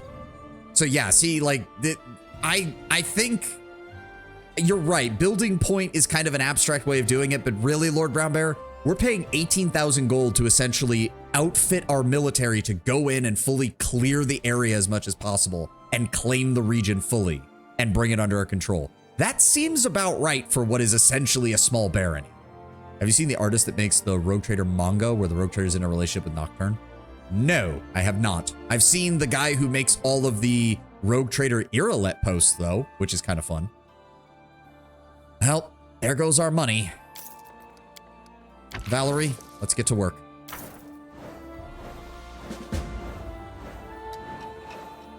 Sounds like some Fujo shit. A little bit, yeah. Well, to be fair, it is a Harlequin, so male or female, it wouldn't really matter. Yep, the barony is now expanded. Send in the army. We've cleared out the Northern Gnarl Marches. Dracaria grows. I love the fact that the borders light up when you conquer a new territory. I love that. All right, what have we got? Advisor was competent enough to organize the construction. Not a single coin was pilfered or wasted. Divine +3. Nice. High Priest seeks your aid. Hands of gold. Rumor has it that an unknown self-taught master crafting items of extraordinary beauty and rare quality has appeared in the region. Such people are rare. Something should be done to entice her to stay. DC of 14. We can send anybody we want after that. Troubled lands. More bandits. Send in the military. Amiri, I want you to go there and send in your best men and annihilate these bastards. First of Neth. Yes, we want to get that done immediately. Recently saw an animation of Imperium Assassin smoking an interrogator, and a comment mentioned he fucked up so bad he had 2 assassin factions after him. Now I'm wondering what the hell he did to fuck up so bad. Great question, because that's usually not something that you can easily do as an interrogator of all things. Okay, let me see here. Where do we want the town?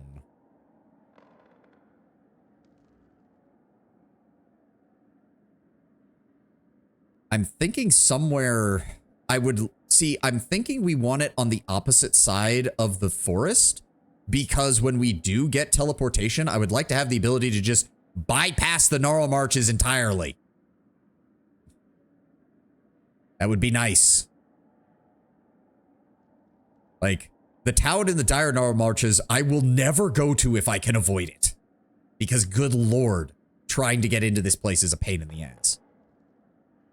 The kill was one assassin talking to him in his office, and she steps aside while another assassin takes a sniper shot from another flagship being steered into position. Oh, it was on Warhammer Plus. Okay, okay. Wait, they made Kingmaker into a video game? Yes, they did, Sucrose. Welcome, welcome. Haven't seen you in a while. Good to see you, man. Good to see you. But yes, Pathfinder Kingmaker was made into a game back in... When did this come out? 2016? 2017? Somewhere around there? It's basically a straight translation of the adventure path for the most part. The kingdom, like, conquest mechanics kind of are a little bit simplified, but they work. You know, they're passable. Trying to decide where to establish our next city. Or town, technically. We don't have any cities yet. Villages, actually. We don't even have any towns yet. That's why I didn't watch the full thing. I just saw the short on YouTube. Makes sense. Makes sense. Yeah, I'm thinking we put the town, like, out here on the very edges. Can Harlequins have romance? I assume they aren't on the same limit as craft holders. Yeah, I don't think there's any restrictions whatsoever. Like, the Harlequins are actually encouraged to, like, pursue their emotions and stuff as opposed to regular Craft World Eldar. But they do still have to do it within... See, part of the thing is, and this is sort of the mystery, we don't exactly know how Kegarak protects the souls of the Harlequins. Do you play as a party of adventurers? You do. Let me go here. Tatzelfort. No. I need a draconic name. We've already got a Wormhold, Ebon Crown. Give me something draconic in nature. I need something draconic. Draconic. Look up Welsh words. Not a bad idea, honestly. Welsh is certainly... Drakeden? Too similar to Dracaria. Scale Pit? No. That sounds a little... The connotations there are a little too negative for what is supposed to be one of the towns of our barony. They literally have a dragon on Scale Den? Better. Better.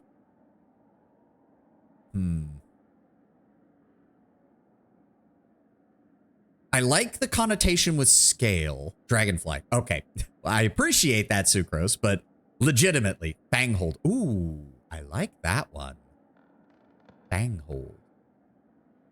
Wait, isn't the other town named Wormhold? I don't want to repeat.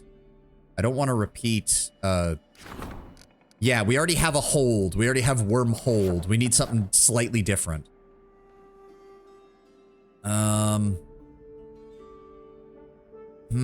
Scaleshire. Maybe. Scalefort? Ooh. Possibly. I'm thinking.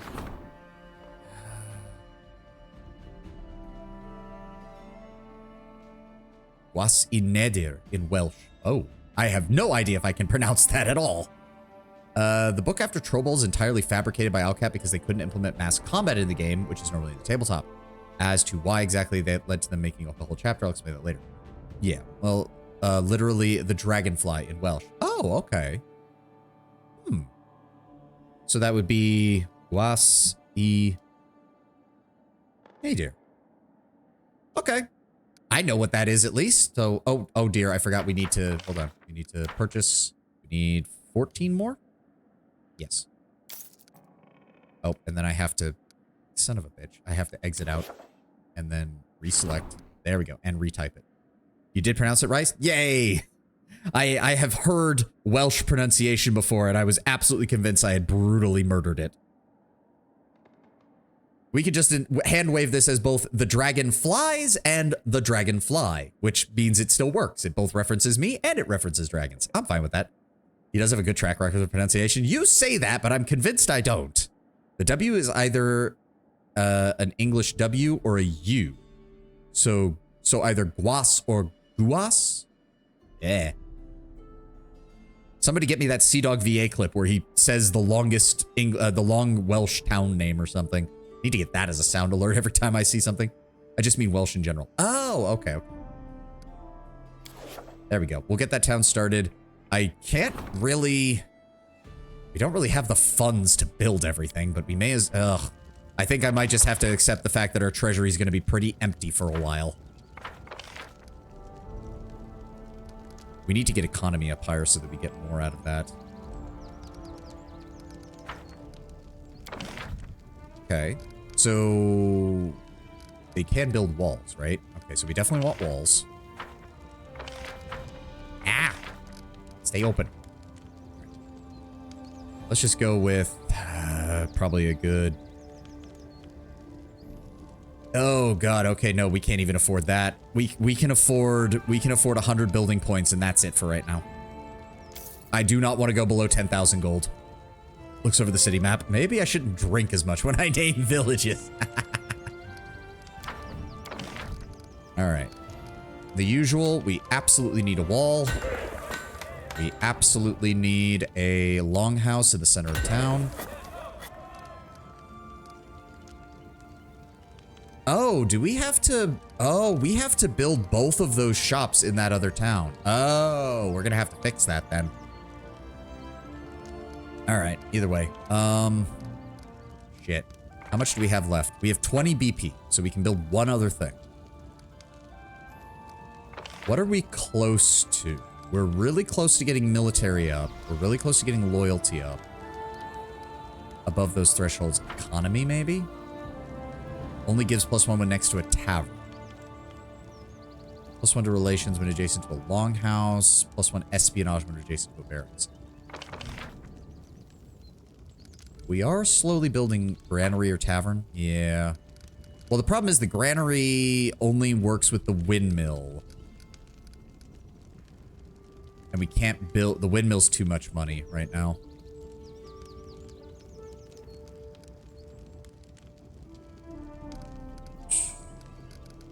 Bulletin board. Actually, bulletin board is better. That gives us a +2 bonus when we have issues in this region. That's actually the best. I don't know what actually works. It's fine. It's fine, Sucrose. I already know that I could be... I know that there's a guide on Steam for optimized city layouts. I could easily be going into that, but I'm not. We're not going to do that. Okay, so I don't think there's anything else. Right, High Priest seeks your attention. Go to the throne. Oh, the ad is in progress. Shoot. I'm going to run to the restroom real fast while this is up, and I'll be right back.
Yeah, sorry about that, Sucrose. I try to pause during the ads. I just kind of got caught up with planning out that stuff.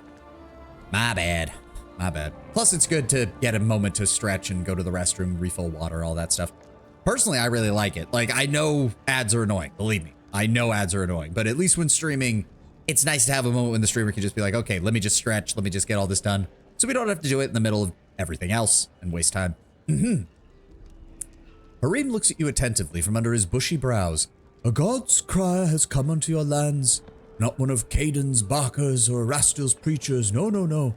He is a priest of the speakers of the depths. Ancient gods whose names are forgotten in these lands. He bears the message of your speaker to your subjects. That looks like Hawk from Dragon Age 2. Yes, I wanted a mage. I wanted a picture that showed a mage, but a mage who also fights in melee, and Hawk was kind of the best I could find. Also, my character uses, like, dragon claws to attack, so him having the, you can't really see them, but under here where his gauntlet is, having the claws on the gauntlet, is, again, about the closest I could get. He has already gathered his first worshippers. I see no reason to interfere. Let the people choose which face they wish, but some are displeased, mainly the followers of Erastil, and among our citizens they are many. They say that evil hides under the cover of this strange religion. But this is folly. Still, you must decide what to do about this new faith in your lands. I've never heard of the speakers. Who are they? The world is full of amazing gods, Erendil. He shakes his head. But there are some strange things one should never touch. The speakers of the depths may be harmless, or they may hold the key to the gate of destruction itself. Death and oblivion awaits us all, either way. Why fear the inevitable and plot against those who are merely different from you? I agree, Harim. So long as he follows the rest of our laws, allow this preacher to profess his faith as he sees fit. Your decision is merciful, and I shall inform him that he has your permission. When the lawful evil baron is more religiously tolerant than the surrounding good realms, because hey, as long as you follow my laws, I don't care. My character worships Abadar. He will bring civilization to this land one way or the other, and if you get in his way, he's gonna beat the shit out of you. All right, she's still working on the armor, which means we can't do anything there. We do need to get that built as soon as possible, but I have no money with which to do so. Support the High Priest's endeavors. Divine Protection provides immunity to poison in claimed regions. Not bad. Too bad we have no fucking money. We're civilized folk. We accept civilization, or I beat you to smush. Yes. Like, again, my character is not an idiot. The Gnarl Marches will never fully be civilized. He has no problem with the various farming communities and villages still worshipping Erastil. He gets that. But otherwise, on the broad macro sense of our nation, I don't really care who you worship, as long as you don't try to overthrow me or break my laws. It's that simple. Hell, I don't even care if you're a chaotic follower. Just don't do such a thing in a way that would cause me to get pissed off and focus on you. It's that simple. It's not that hard. Okay, we're not doing anything else right now. There's no events that require... Oh, that one does. Okay. The 1st of the 11th month. Lamashon should still have plenty of time. How long is it going to take for the treasurer? 7 days. We can do that. Start project.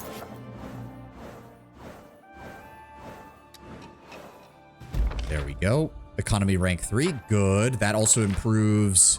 We're up to 68 BP per week. Nice. I'm pretty sure these all max out at rank 10. So 1, 2, 3, 4, 5, 6, 7, 8, 9, 10. So we will have a bare minimum of 100 BP per week by the end of the game. All right. Anything pop up? Enchanted Wind and Hands of Gold. Oh. Oh, those are both need to be done by the 1st of Neth. Fuck. Oh, I assumed, I saw Hands of Gold and just assumed I was going to have to send Jubilost after it. Let me see here. Yep, Self-Taught Master, crafting items, DC of 14. Community is lower, so we want to get to work on that. We still have a 90% chance to do it, so go ahead and send her. Enchanted Wind. I want more points for Harim, but I need him to work on ranking up right now. So I'm going to send Jubilost, 85% chance. Good. I'm not going to spend money on Bartholomew. That's not happening. Rank up is still working. Economy. We need 100 BP for this, so that's not going to happen. Training. Curses still don't have time to do any of this, and they cost money. God damn it. Divine Protection, we don't have the money for it. Regions, we definitely don't fucking have the money for it. What I can do though, hold on. Enter. So we have to build both of them down here, which is kind of annoying. Harass weapon shops, so, shit. Scrap the barracks, maybe? We lose the military, we lose the stability, but I don't have much of a choice. That or we scrap the lumber yard. Or the... No. Shit. I guess scrap the barracks. We are doing okay on military right now. And then we'll build Varask's weapon shop here. There we go. Not the best solution, but we'll deal with it. Oh, right. And then she wanted to talk to us. Fuck. Okay, hold on. There shouldn't be any other events we need to deal with. No. Our crafter's still working. Amiri will be done in 1 day there, but we should be fine. Okay, so we're going to go ahead and support the High Priest's efforts and get that handled. There we go. Rank 3. Very nice. We are now... There we go. Divine rank 3. 3 BP per week for each one of these stats. The general's patrols instilled respect in the locals and gave the new recruits a chance to try themselves on the battlefield. Cut those bandits to ribbons. The regent organized a large fair, placed a display of the artisan's best work at the very center. The young artisan has decided to stay in the barony. +2 to economy, +1 to loyalty, +3 to community, and 3 BP. I mean, 240 gold. Not the worst. Strengthen Jode's skills. That's not happening. Okay. Treasurer requests the River Maiden. Oh, we're having another mermaid problem. Harim? No, I need Harim to actually work on the curses as soon as possible, because we are... I'd also like to rebuild the Temple of the Elk, but we would have to spend a lot of money on that, and I don't want to do that. Admittedly, we'd only have to wait a few days, because we'll be getting paid. Oh, right, the Brevoy subsidy. I forgot about that. Well, thank you for that, because otherwise we'd be totally fucked. Okay, so we have... We do need this, though. We have to get upgraded, but we don't have the money to take advantage of that upgrade, even if we did.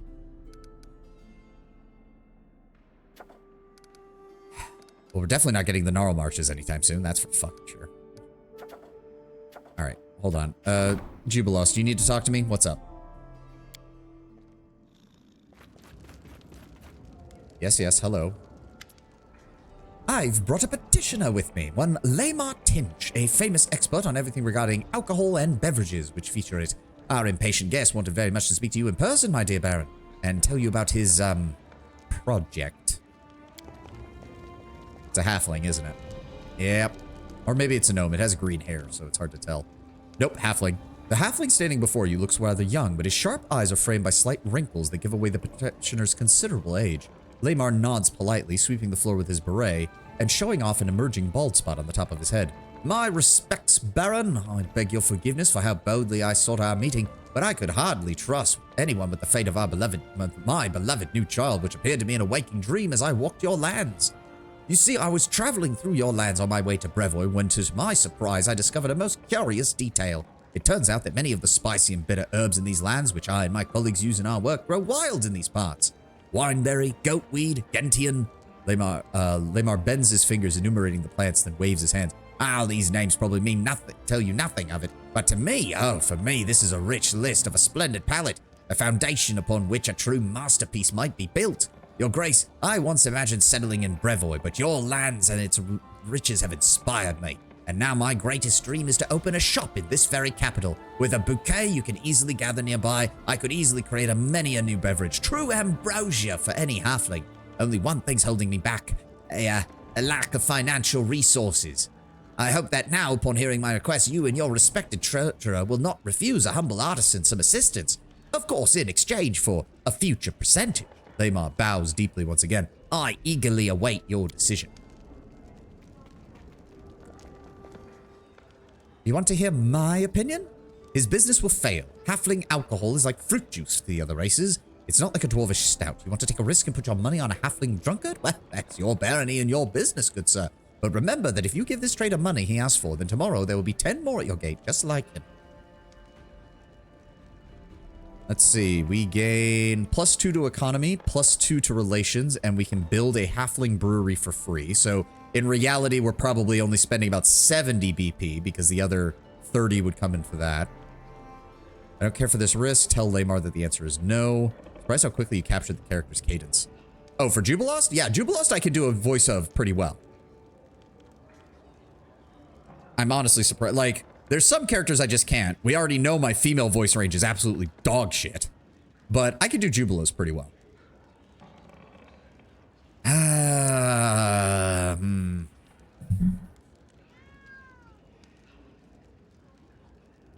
The thing I'm worried about with Jubilost is that I know I agree with him in the later events, but a lot of the early events, if I side against him too much, he'll leave. Or he won't leave the party, but he will refuse to be my treasurer anymore.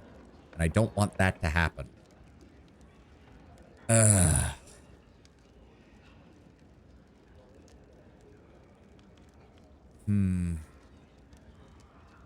I'll give you this one, Jubilost. I think you're right.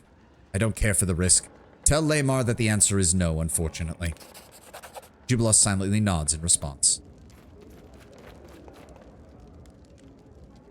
We just don't have the money, and I don't have the time. And he's correct. If halfling alcohol is basically treated like fruit juice, then yeah, I can't imagine many people are very fond of it.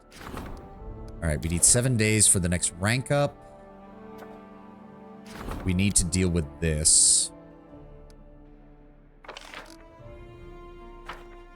Kristen, Miri. We're gonna have new events in a few days too, is the problem.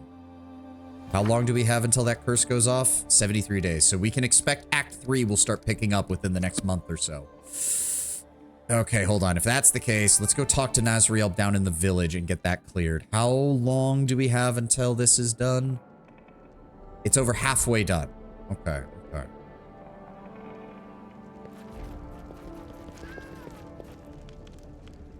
I don't think there's anything else we need.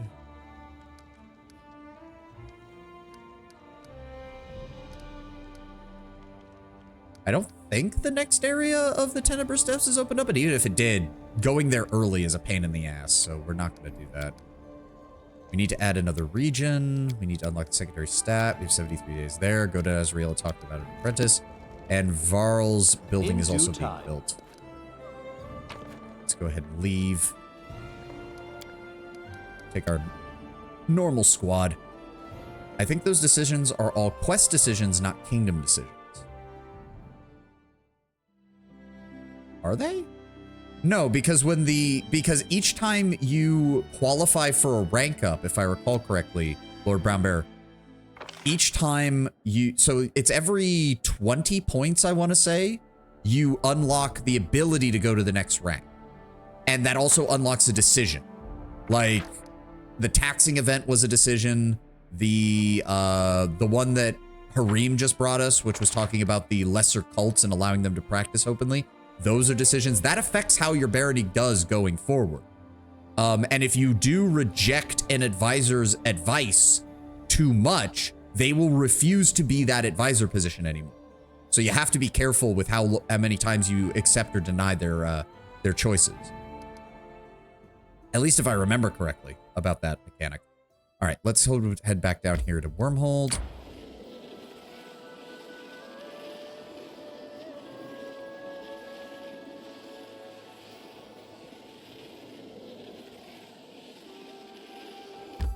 Oh, we actually managed to get here without running into anything. I was kind of holding my breath and like, okay, what are we gonna run into this time? Another primal manicore? All according to Not you, Verask. Your shop's being built as we speak. Don't worry. Nazriel, there you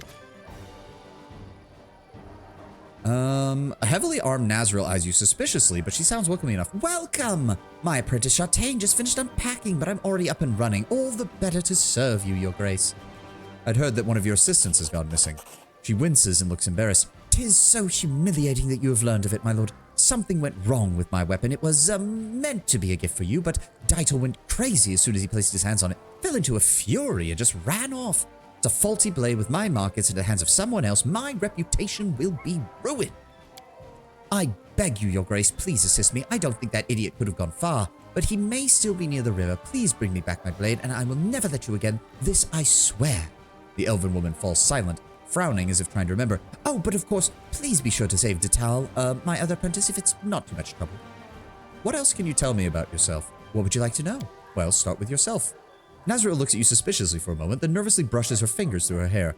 It is my weapons that define me, my lord. I've been drawn to it since I was a child. I have over 300 blades at home, each of them special. I wanted to be a professional weaponsmith, so I learned the craft from the greatest masters of Keonan.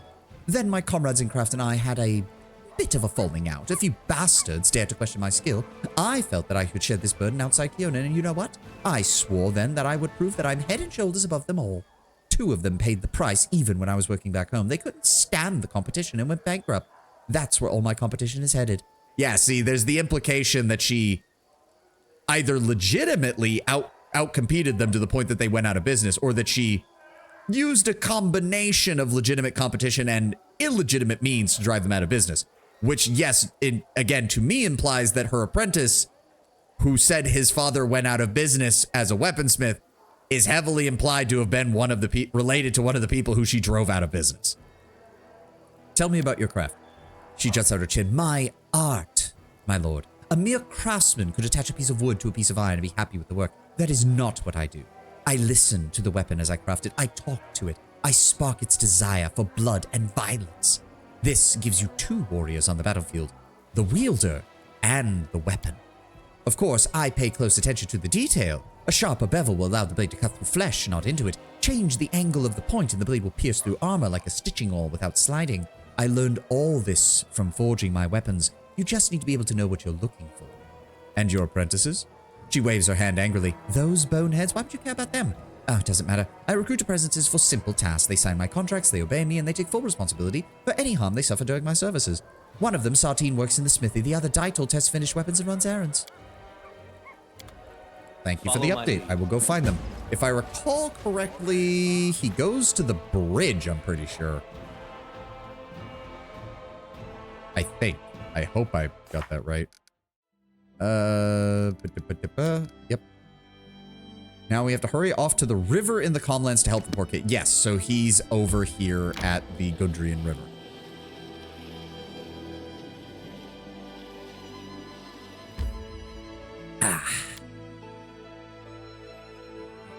My nose.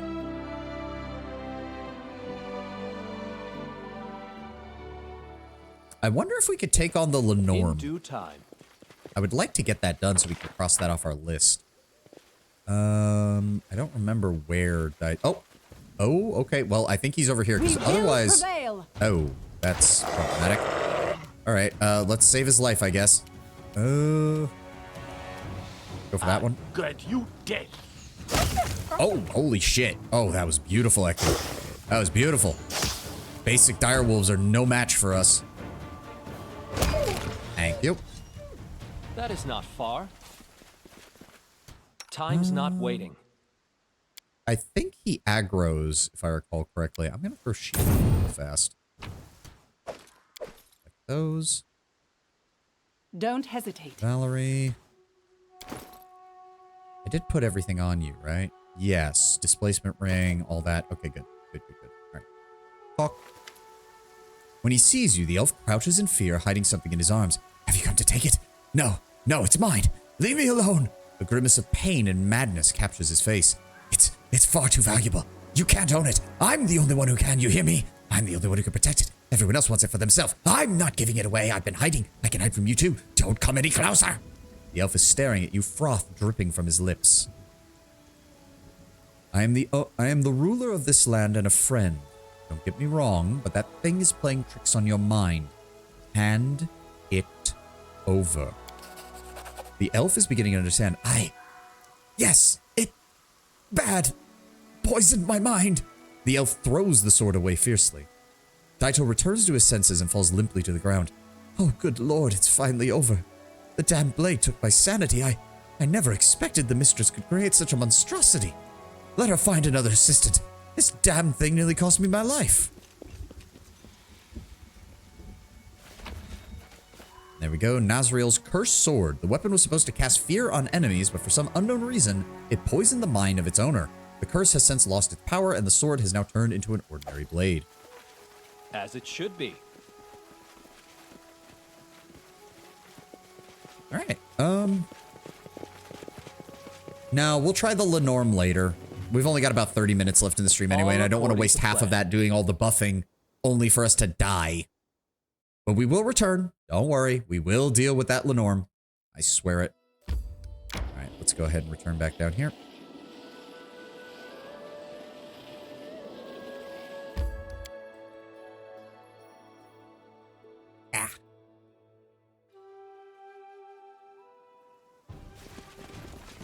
In due time.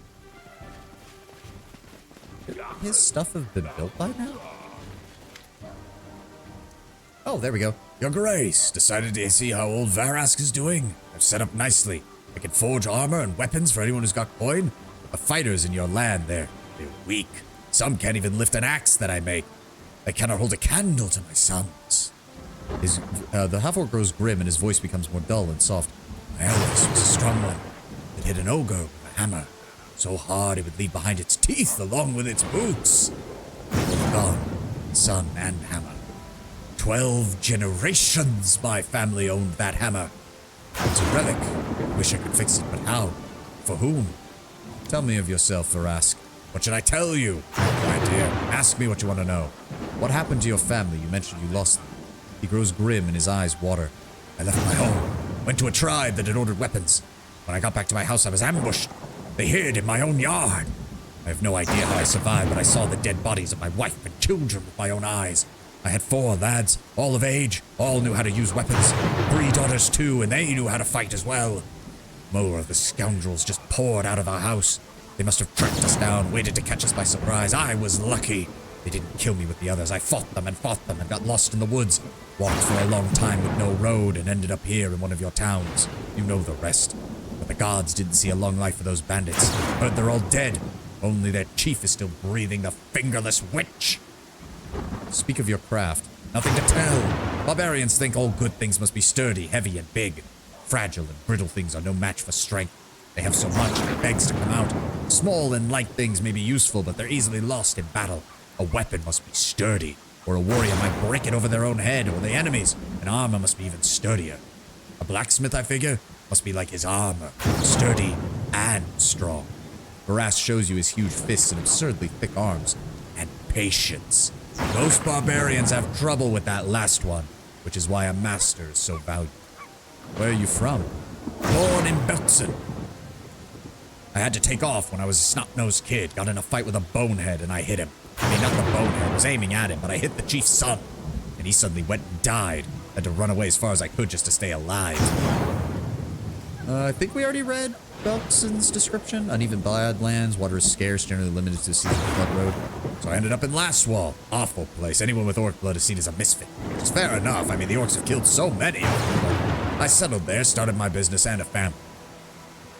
You're gonna get struck by lightning, it feels like. Thankfully, they did not include that in this game. It does have a bad effect of the storm, though, which makes ranged combat a pain in the ass. Follow my lead. And it also slows us down, which is also bad. Run. Move through the storm. We're not done here yet. Nazriel's gazing at you almost without blinking like an owl. How can I help you, Your Grace? That would be so funny, though. Yeah, I've had it happen in... Was it Baldur's Gate 1 or Baldur's Gate 2 where it could happen? I don't remember which one it was, but it happened once, and I was instantly infuriated because it almost one-shotted us. Lastwall borders Belkson, so understandably half-orcs get a bad rep, as they're often part of the orc horde. Yep. take this dangerous thing. It poisoned the mind of one of your assistants. The elven woman carefully takes the blade from your hand. She bows politely. There's honey in her voice. I am terribly sorry, Your Grace. What an unbelievable failure on my part. I would never have allowed a faulty blade to get into your hands. This is why we need proper quality control. I promise you will receive your gift, but please, merely grant me more time. I hope the items I send with Sartain will fend off boredom while you wait for the arrival of my true masterpiece. That is not far. All right, let's get the hell out of here. Get me away from this rain. If I recall correctly, the paladin half-orc from Wrath of the Righteous, she's from Lastwall as well, isn't she? Or her family traces their ancestry back to it? Or no, she goes there as part of her paladin duties. I can't remember which one it is. All right, we're done there. Head back up to the capital. Get me the fuck out of here.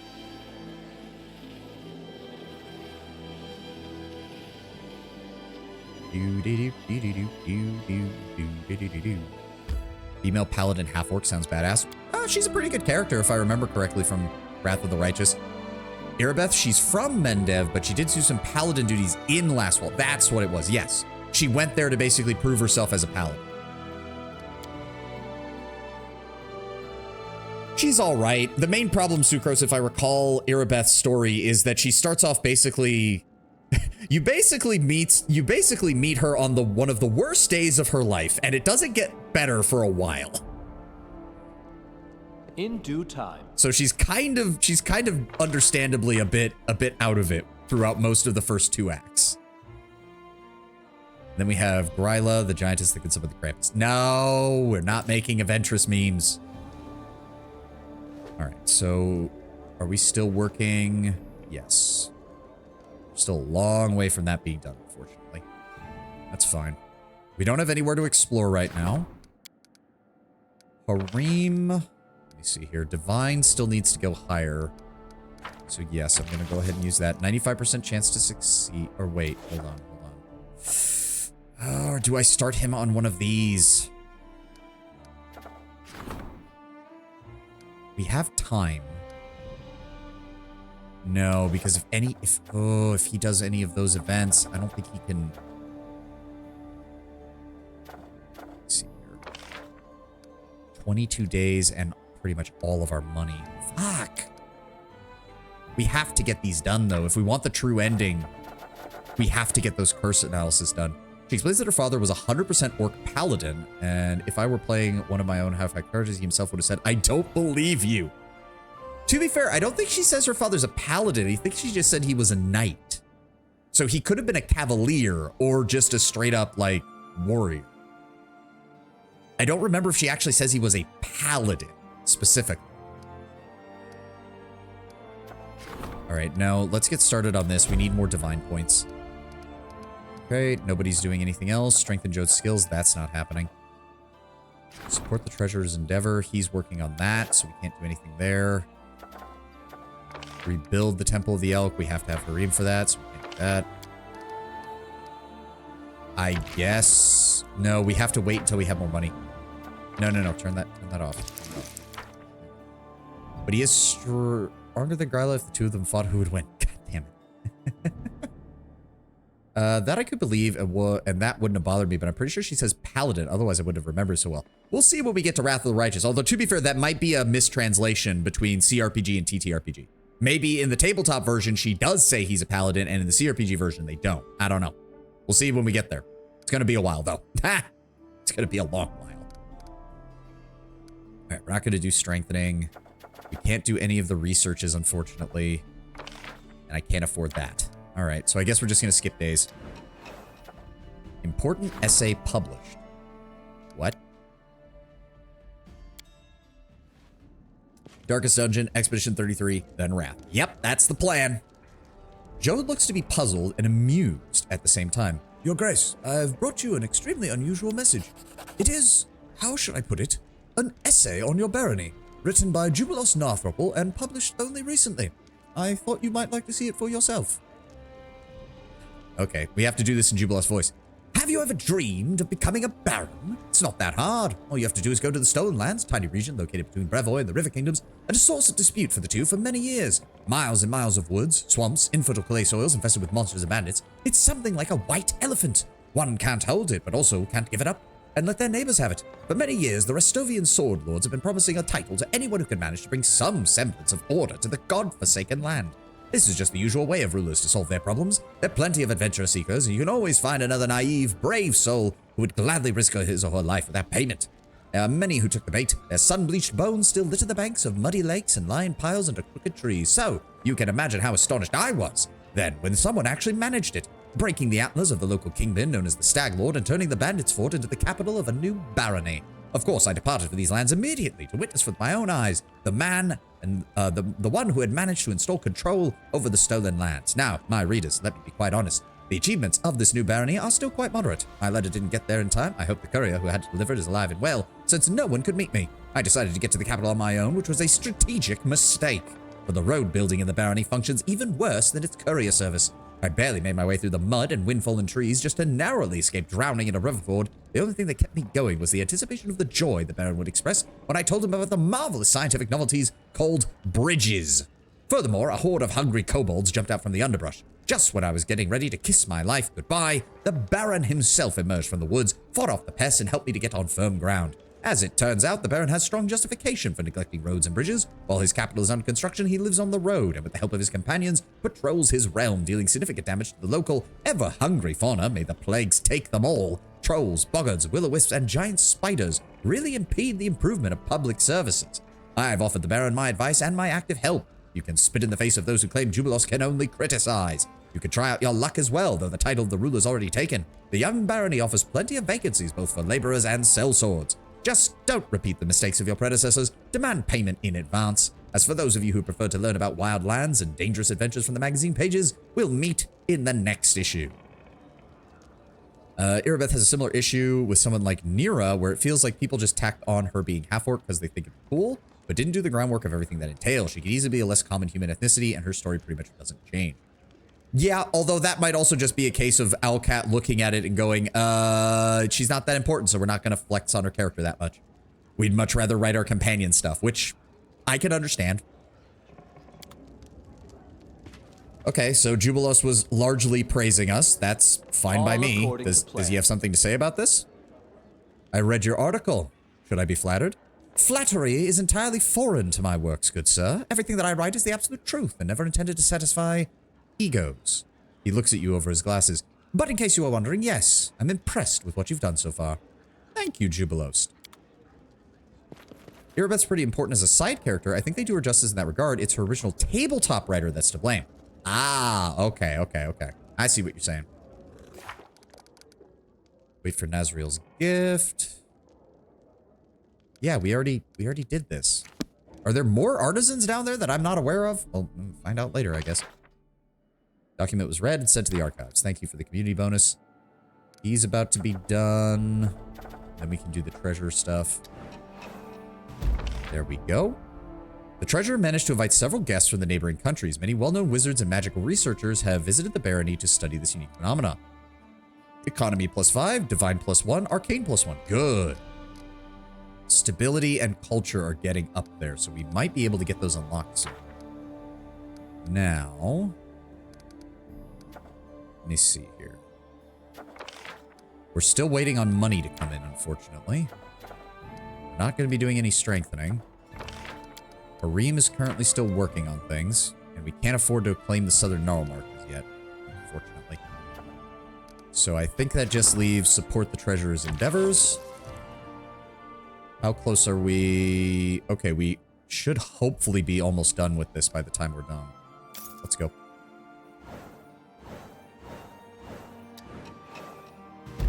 All right, 6th of Neth. Economy has reached rank 4. Good.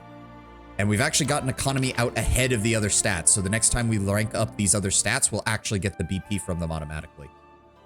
River Maiden. The priest blessed the local fishermen, which emboldened them to stand up for their river. They expelled the mermaid, proving that divine support is a mighty advantage in any endeavor. Economy and divine. Nice.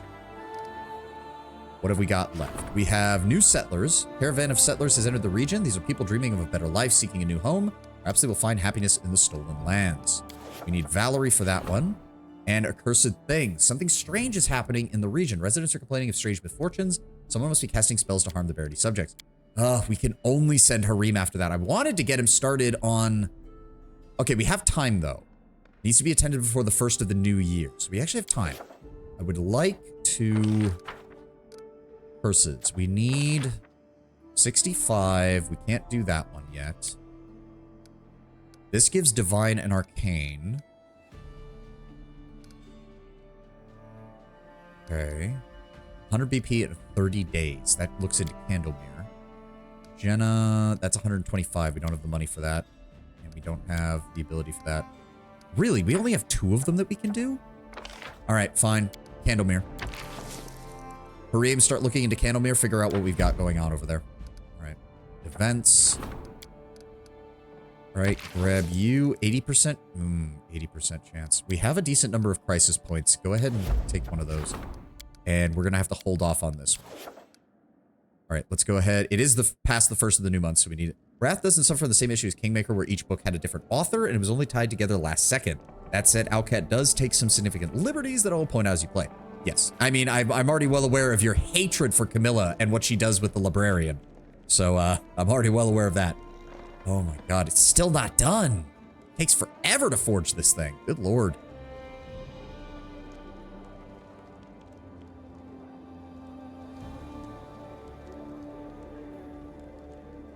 Alright, so I don't think there's anything else we can do. We're still waiting on the rest of this stuff to happen. At least we're making a decent amount of money right now. It's better than nothing. Okay, hold on. Rank up. We have none of those. Economy. No, we don't have the funds for that. We do not have the funds for that at all. We are making 4 BP from our villages. But now we need to save up so we can get some towns. Yeah, because we don't have the money for this.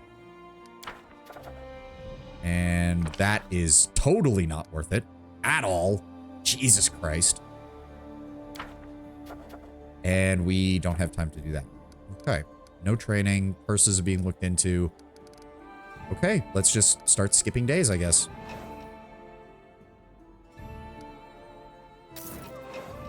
Oh. Jode insists you intervene in an important matter and waits you in the castle. Oh, I think this might be the beginning of Act 3.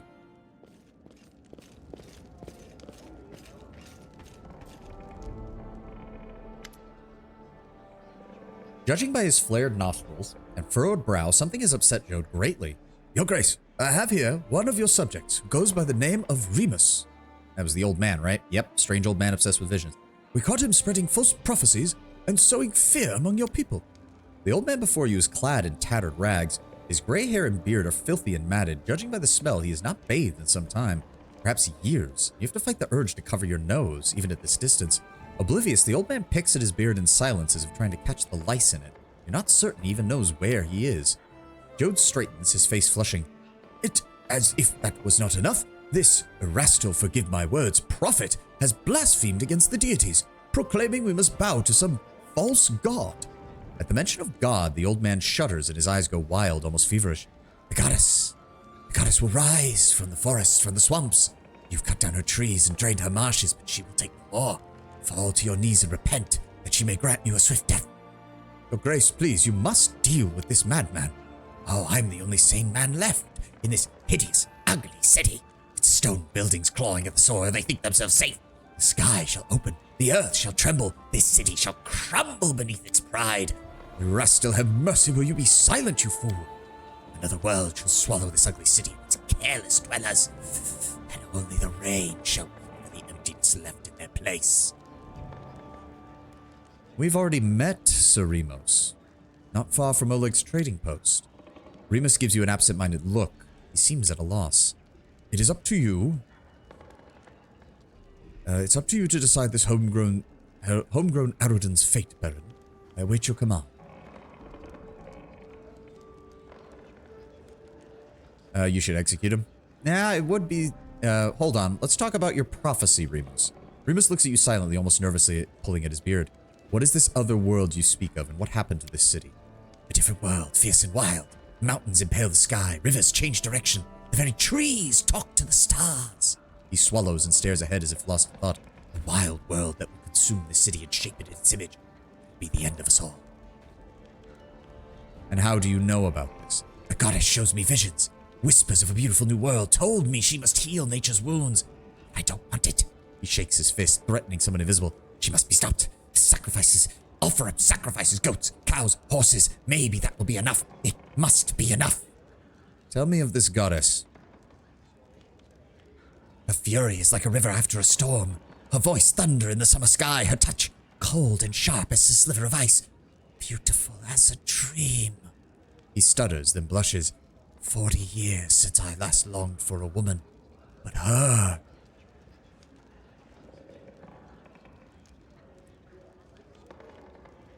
The problem is, I know these skill checks are worth a lot of experience a lot of time. And the higher they get, the more they're worth, like exponentially. Ugh. So you're telling me that an angry goddess will lay waste to my city because we drained a swamp? Indeed, she must be a petty goddess indeed, if she takes such part in the affairs of mortals on such insignificant occasions. I think, good man, that you simply had a foolish dream and merely seemed it real. Consider yourself lucky that I do not inflict worse upon you. But... His gaze becomes clearer for a moment. His shoulders slump. He looks far older now, and more tired. Perhaps you're right. I need to lie down. Praise be Erastil. Is that a glimpse of reason? Oh, I thank you, your grace. You have turned this poor man back to the light.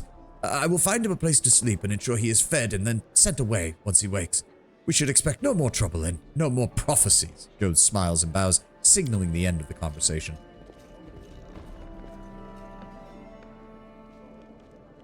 Does make me wonder, how are we doing? We are inching closer to lawful neutral, even with the fucking lawful evil stuff that I was picking. Ah well, it is what it is. So we're still... So that technically means that Act 3 is about to start, if I recall correctly. I also want to make sure that we're fully rested, because waiting for a day does not actually rest you. You have to actually rest. You can buy an atonement from Mercenary Away. Yeah, I'll probably end up doing that. And to be fair, again, I at least try to lawful evilify when I do pick a dialogue option that's a different alignment, because I do think that that's proper. Okay, we're almost done with the Mithril full plate. Good. It's still gonna have to get it fully, it's still gonna have to get fully built up once that's done, but still. There we go. We're still waiting on Harim for that. We've got plenty of time. You can't do any of the curses, unfortunately. No training there. Can't do... How are we doing? We have 39 BP. We also need to save up money so that we can start building up Guas in the Eder. Okay. So let's go ahead and... I don't think we have anything else. Skip a day. The settlers listened to the regent and agreed that these lands would make a fine shelter. They're ready to invest in the future of your barony. Community +5, loyalty +1. Nice. The subjects are pledging their undying loyalty and support. This opportunity should be seized. Once again, let me see here. So they're about equal. The DC is 16, so if that's the case, we're going to go with the chance that's higher. Tristan, go ahead and take care of that, please, for me. 26 days there. I think one more day and the armor should be done. How are we doing? Is it done? Oh, not yet. Not yet. She's going really fucking slow. All right. I'm pretty sure it actually took longer than she initially assumed, because this feels like it's been way longer. Speak English. The citizens are concerned about their safety. They wish to raise funds to build additional fortifications around their villages.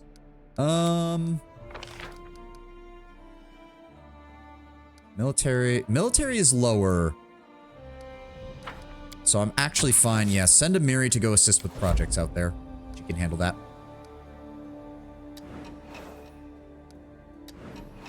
Oh. Wait, what? What? Yeah, this doesn't go away until Abadius. We're fine, game. Don't scare the shit out of me like that. I thought the fucking thing had gone away and, like, we'd missed it. Oh my god, 96% complete. Fuck. Okay, one more day. Come on, finish the fucking armor. There we go. Ancient tradition. Local folk festival. DC of 16. Ooh. That's unfortunate. 80%? +1 to the... Yeah, use a crisis point. I don't want to take chances. I don't want to take chances with these events. All right, close. 98. Fuck you, game. She has literally been going the slowest possible she could. Oh my god. One more day, and then we can start working on getting that armor better. There we go. Oh, okay, so it actually plays... It plays the hammer sound effect when it's done, so I could have waited for that. Fair enough. Fair enough. There we go, a suit of mithril full plate. And now what we want to do is get that at least up to a +3 so that it's better. All right, Lady Daedalus, I'm gonna need you to improve. Where is it? Mithril full plate. Oh, wow. Can you get... We could get it to +4. +3 is fine for right now, though, and that'll keep the cost low, which is good because we're actually very low on money. All right, go ahead and start working on that. 1 day. Took her a month and a half to build the suit. It's only going to take her 1 day to do the enchantment. All right, we're still waiting on that. Tristan's about to be done there. There we go. Sensing that the population was ready, the council declared the annulment of several obsolete laws. The reforms were greeted with cheers and gratitude. Loyalty +6. Nice. Good job. Counselor waits in the throne room. Oh, new event. What's up?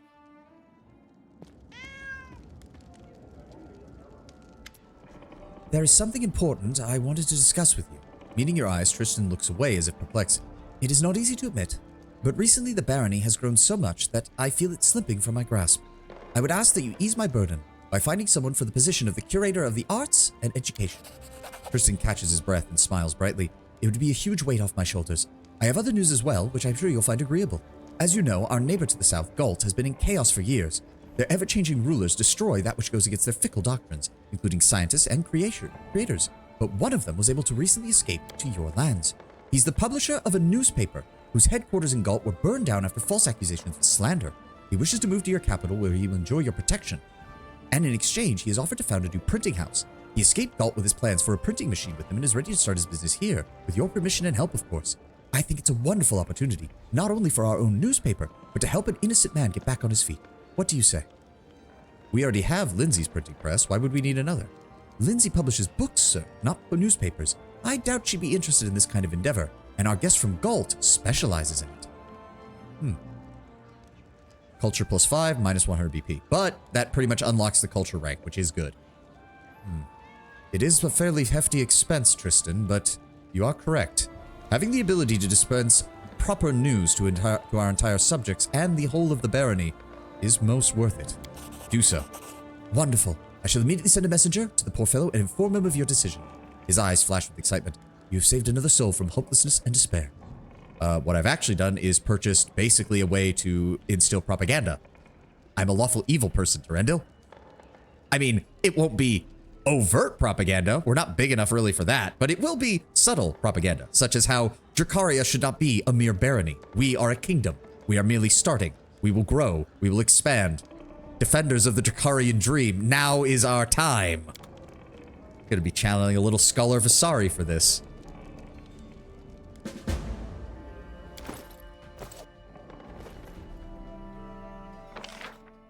There we go. Barony granted advisor and audience to discuss the matter at hand. Yep, took care of that. Support the counselor's endeavor. That would skip a week. Also, wait, did she finish crafting the item? Didn't even look. Yes, mithril full plate +3. All right. There we go. So we can go ahead and add that. There we go. Nice. She now has an AC of 38. Baseline. Very nice. Take it you'll be pulling from Machiavelli's The Prince? Yes, I mean, pretty much. Now, admittedly, my character is still a sorcerer. He's suave, he's sophisticated. He does want to be both loved and feared. But as Machiavelli said, if you can't have the first, make sure you have the second. Mithril full plate +3. So what I'd also like to do then is, Lady Daedalus, I would appreciate it if you would, hold on. Belt of Incredible Dexterity +2. I need you. Oh, we have one in our stash, so we'll just enchant the one in the stash then. Perfect. Lady Didalia, please go into the stash. Go over to Wondrous Items. Belt. Incredible Dexterity. I'm going to need you to boost the Dexterity bonus on that to a 4. And that is the last thing we're going to be doing with any money spending for a while, because this basically has obliterated our treasury.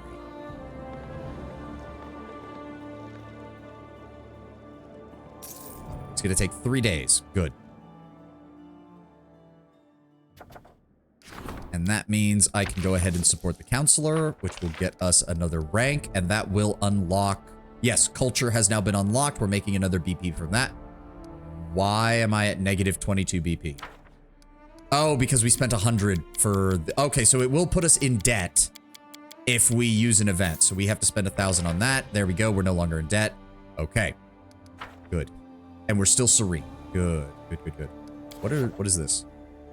Transition of power. The counselor is assisting the curator with matters of culture, while active event resolution uses 10 instead of the sum of the curator's ability bonus, plus the bonus from the culture stat rank. Transition of power culture will end upon reaching culture rank 3.